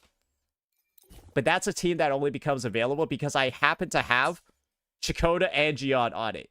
But like in what universe would somebody naturally kind of like build up? You're not looking to build this team. You're not like looking at this team and you're like, oh yeah, I'm going to pull Chakona, Yuno, and Gion. They like don't. It's just a synergy that occurs because you happen to have a bunch of characters and then after the fact they work together.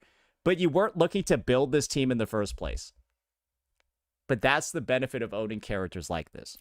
And similarly, right, Brant also does like a really similar thing where like you got like Lupa over here, right, who buffs only fusion characters. But you're slowly noticing he doesn't really, like, nobody plays this team, right? Like, people will play this team, though, because Mornier is a more general support. But nobody's going to put Brant in Mornier's slot. Because his kit is, like, a little bit funky, right? He needs some specific characters to really shine in that hybrid role. And that's the unfortunate part. And the actual truth that I do need to make, though, about these two units. So, in reality, the beginner banner is as follows. There's really only two characters on it. And if you pull anything other than one of these two characters and their accompanying weapon, I kind of suggest you reroll and just go for a Frolova or an Augusta.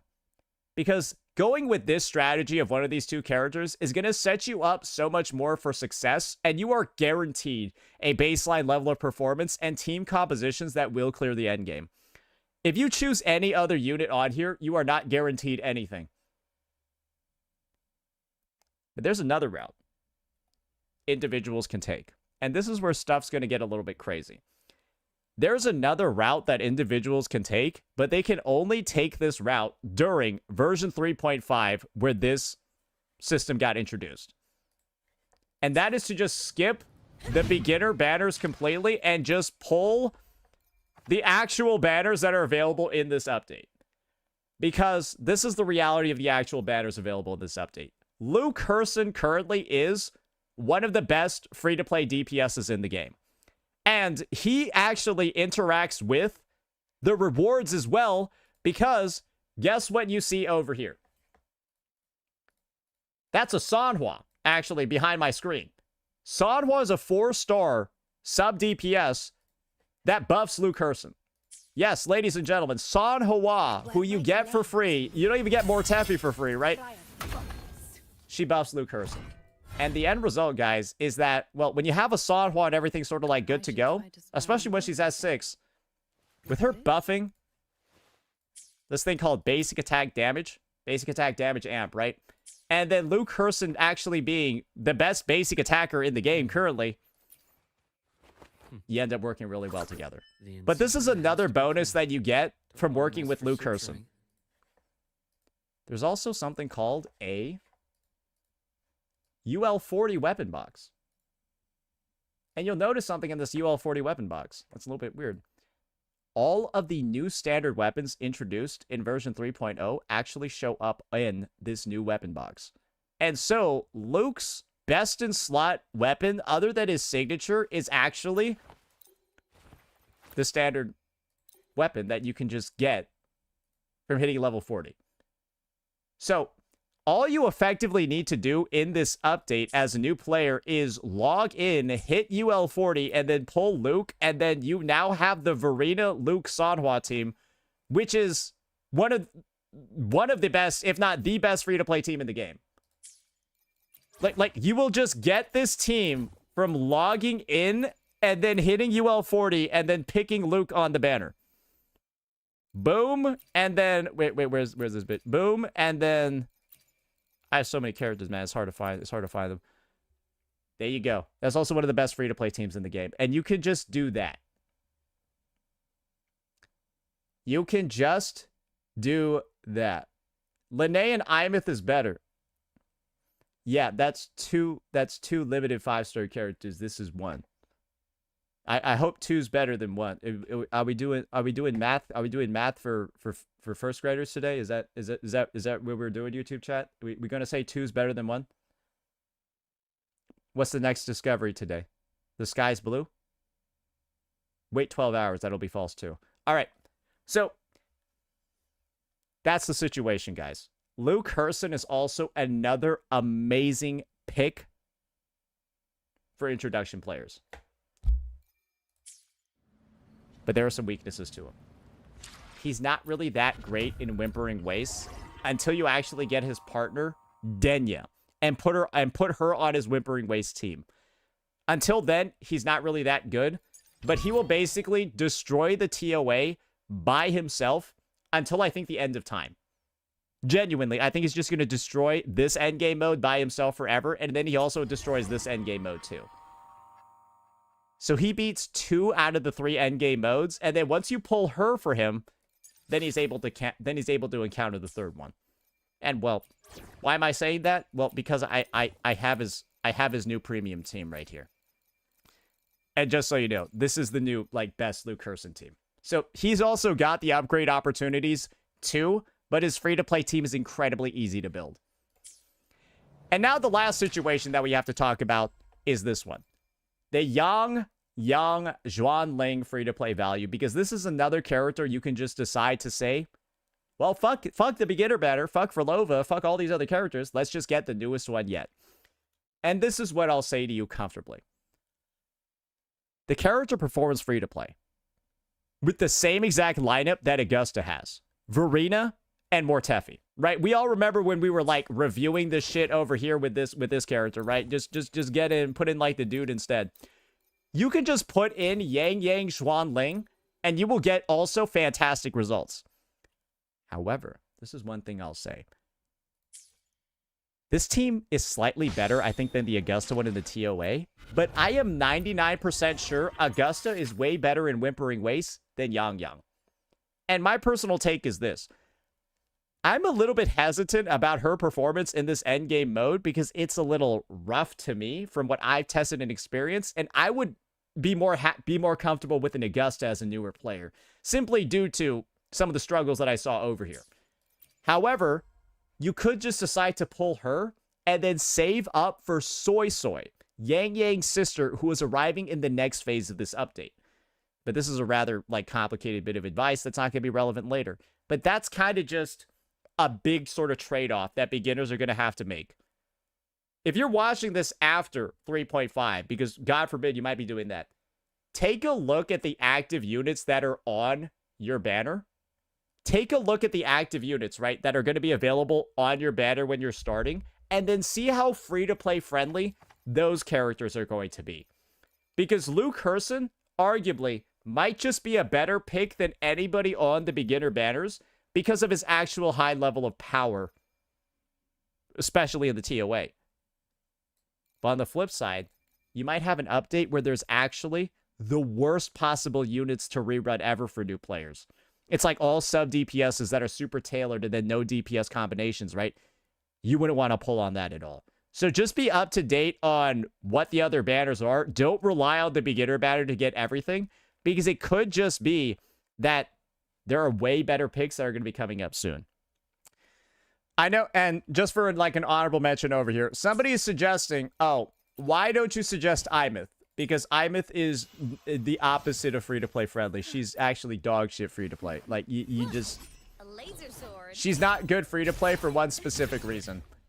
Pretty cool, right? She needs teammates. And if she doesn't have limited 5-star teammates, this character kind of really sucks. If you don't have Lene at a baseline, this character is kind of, bad, right? You're using a John Shin then. Yeah, it's not good. So, basically, I don't recommend her because she is again, like, kind of teammate reliant. Not near at the same levels, right, as like a Cardathea or a Zani. But she is without a doubt teammate reliant. You want like you want some high level units for her to be good. But her, you can use some hobo units. And honestly, for him you can use hobo units. For her you can use hobo units, and of course, she can as well. Not really Imet though, so I'm not really recommending her. Last pick that I'll recommend for people is, but this is truly like dependent. Linnea's just a good overall pick to have on your account because she's a great general buffer. But if you don't have somebody that she directly buffs, maybe don't pick her up yet. Because you kind of do want Mornier for her to be the best general buffer too. So like, do realize that there are a lot of high caliber picks, but the value of units in this game increases dramatically the more characters you have on your roster. If you, and I'll leave you kind of with this statement. It's a little messed up, but it makes sense. If you own every unit in the game, every new unit that comes out is a must pull. Because you are guaranteed, unless they really mess up on the scheduling, right? You are guaranteed to have that unit is going to work really well on your account because you have everybody. In a similar sense, some units are absolutely worthless, useless, and trash unless you have like 2 or 3 other units on your account. And that's the flip side. It's about identifying who's actually going to be good, who's actually going to be bad. That's why my pull value videos do so well. And hopefully this one's going to do well too. Let me know if this advice was helpful. Peace out. All right. That's going to be that one though. So, yeah, no, I think that was an important video for us to make because it's been a while. Yeah, it has been a while since that one. All right, so Yangyang first impressions and then new beginner banner.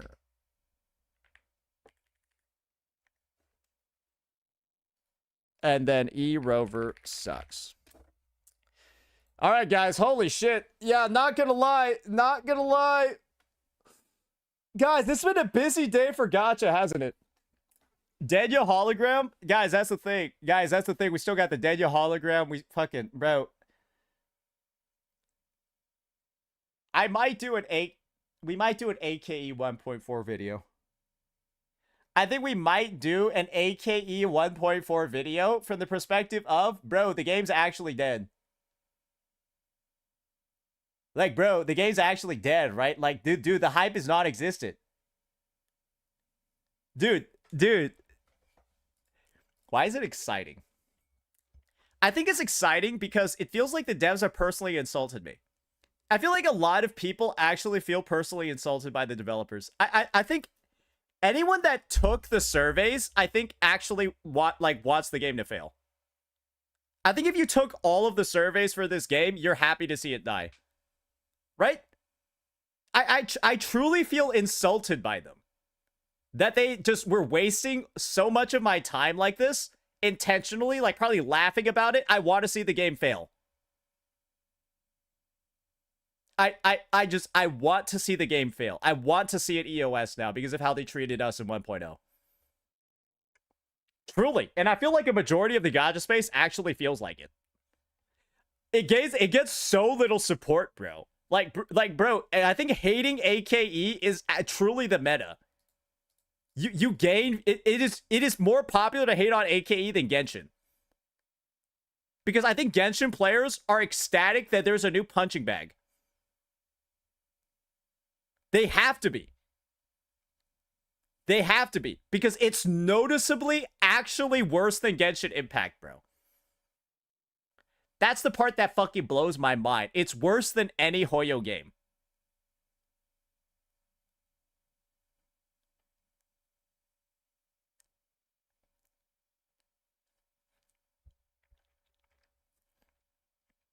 AKE hate gets more views? Bro, AKE glaze is the most dead fucking sector of YouTube I've ever seen. Bro, like, if you try to, like, make positive content about Enfield, your channel is gone. Deservedly so, because there's nothing positive to talk about in that fucking game, bro. There's been this Genshin vid that blew up. I heard about this one. Yeah, I heard that there's a bunch of Genshin CCs that are like really Before fucking we mad begin, about please this. be aware. I heard they're like giga mad. Bro, this shit's an hour, bro. I don't fucking care. Bro, this is how... Wait, I began to realize what the problem is. Like, I don't care, but they do.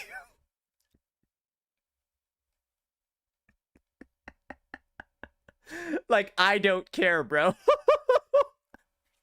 Dude, why are they... Bro, bro, somebody linked this before, actually. And I think I said the same thing. Somebody linked this before and talked about, like, one of the comments in here. And I was like, bro, I don't want to watch this shit. No, I remember somebody linked this to me in chat. And I remember me saying, there's no way I'm watching this hour-long bullshit, bro. It's about fucking Genshin's story, bro. Who cares? Oh my gosh, but people actually watch this shit, bro? Oh, okay, this is how I know this player base is mentally ill. This is how I know Genshin's player base is mentally ill, though. It's not just story, bro.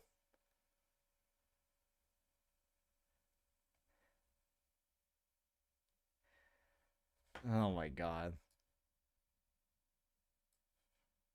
That this video contains very heavy spoilers for Genshin Impact up to version 6.4, also known as Luna 5, the current game version as of recording. So if you clicked on this video and haven't played up through these quests yet, and you are still interested in doing so, please watch this at your own risk. Also, I would like to say that while I play Genshin frequently, I'm certainly not a lore expert. It's also worth pointing out that Genshin lore only gets more confusing and convoluted as time goes on, so that might factor in as well. I might get stuff wrong. You can feel free to correct me about anything in the comments, but I will do my best.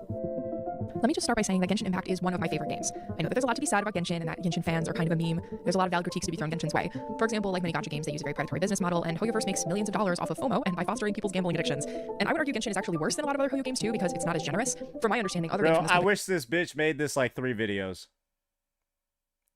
Nah, I'm like, bro, there's no way this shit needed to be 1 fucking hour, right? Like, this... like, it feels like it should have just been 3 videos. How is this shit an hour?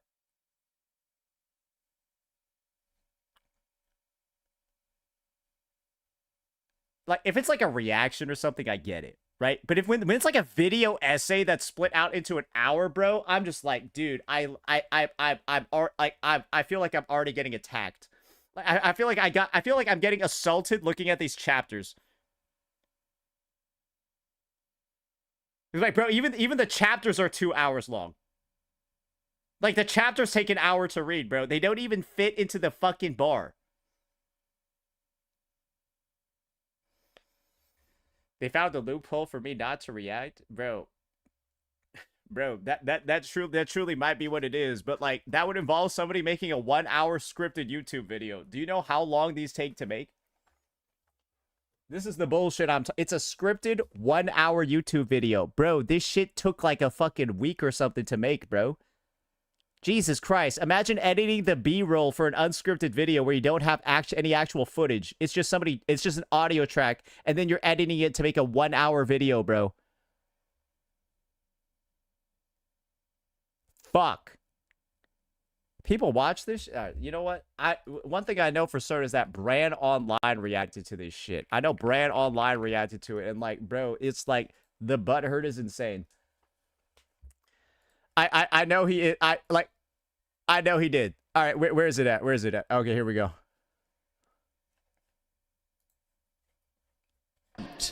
They don't even have subtitles in their stream. Yes, they fucking do. What are we yapping about, brother man? You are confusing the shit out of...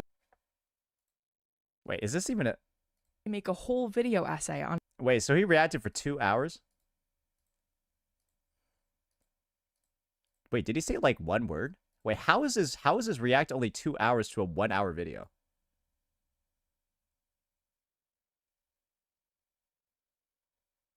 Like what did he even what did he even say if it's a 2 hour react to a 1 hour video?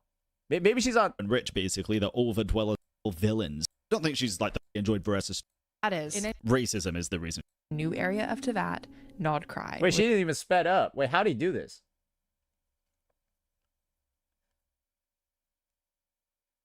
Yeah, she didn't even sped up. Wait, how do you do that? Anyways, Brand like really likes doing his thing where Brand online really likes doing this thing where like he pretends not to know. He pretends like ignoring that his community will like literally harass anyone that he reacts to. Brand online basically feigns ignorance about weaponizing his community to attack smaller creators. He does it all the time and then just pretends it isn't happening. Truly, in retrospect, after I've seen him, like, I've seen him do this literally like 10 times already. Straight up, he'll like look. And this is the thing. The way that he does it is like, you'll see him harp on about like one specific point, and then it'll just get spammed in his comment section, and then it gets spammed in his comment section, then they go spam it on the person's video. Every time. And then he pretends he's not doing it. He knows what he's doing.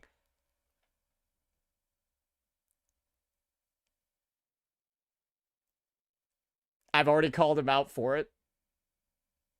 He deserves it. But then again, I feel like he's kind of... I mean, let's be real here. I think he's...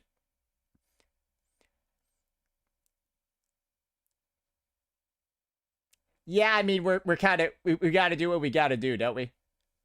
Yeah, I think we got to do what we got to do. You forgot that you wanted to slander AKE? Well, I mean, this is the thing, bro. I really don't give a shit about this situation. That's like the unfortunate part. It's like I truly don't give a fuck here. I truly don't give a fuck. He tried the Tectone route but couldn't hack it. Guys, a lot of people like to try different things. And one thing that Brand Online is not actually very good at is Brand's really bad at drama. But he likes to try doing drama, and, well, do I want to start beef with Brand Online? I don't really care. I don't know, bro. It's like, I could. It would be great. It would be great. But, like, I don't care. Like, do I care enough about him bullying random Genshin CCs whose videos I won't even watch? Somewhat, because he's bullied me in the past before and he's like a fucking dickhead. But, like, bro, I kind of, like, don't care about like, you know what I mean, right? Like, I'm not a fucking Salvation Army, bro. Like, what am I doing this pro bono? Like, I don't know, bro. Like, it's just truly, like, I don't feel like it. Maybe you can talk to him. It's not even worth the energy to talk to him, bro. Truly, it's not.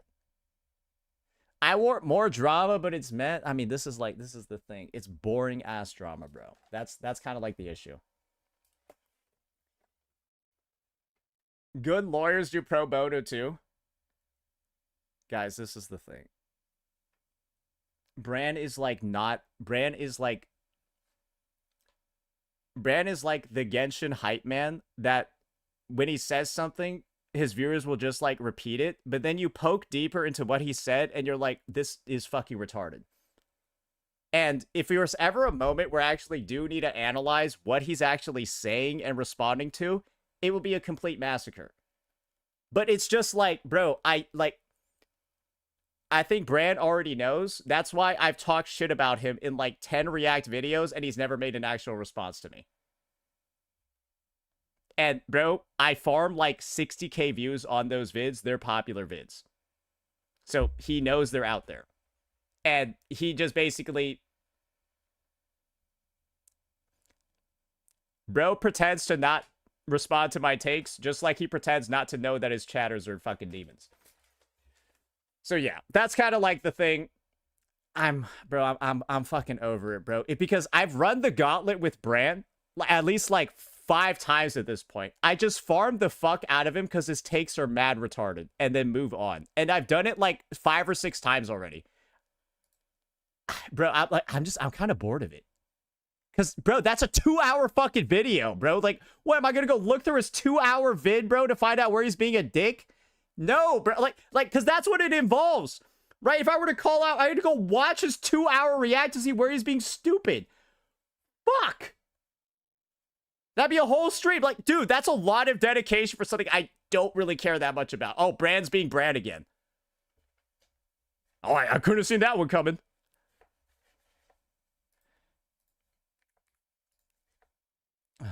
Imagine where I'm actually talking myself out of a free farm on Brand online because I don't give a fuck. This is how I know. This is how I know I'm in a different phase in my career. Where like I have an opportunity to farm Brand online and I'm like I'm good, bro. That's something else. That's a different perspective. That's new. That is new, but it is what it is. All right. How we looking in the Whiwa category right now? Bro, we at 9K? We at 9K, huh? It's just Shy Lily. Yeah, without Shy Lily, we're like fucking 4, bro.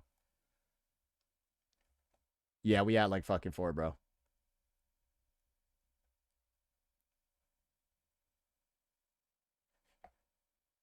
Bro. Jadily is at the same views, not doing the story.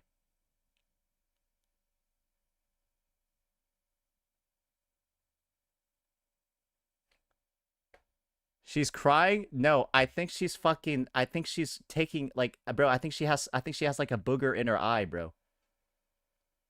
Yeah, that looks like she has a booger in her eye, bro. What do you mean crying? Are you crazy? What, you never seen somebody do that before? Anyways. All right. I think we're going to cut it a bit early today then, ladies and gentlemen. Let me know if anything crazy occurs, but I feel like I've done some demonic... I feel like I had a demonic schedule over the past 2 days, so I'm just like... I just want to, like, chill. Yeah, I just feel like chilling. So, yeah. I heard Raid Molecule. Is Molecule online? Is that, like, the girl where, like, she was like, fuck this game, fuck every game except Whiwa. Is she even online? Yeah, where is she at? Where's Molly at though, bro? I don't see her nowhere.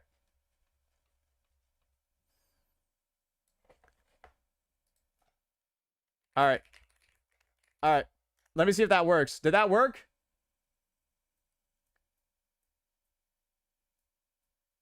I think that worked, right? That looks like it's working to me. I hope that's the right person. Bye.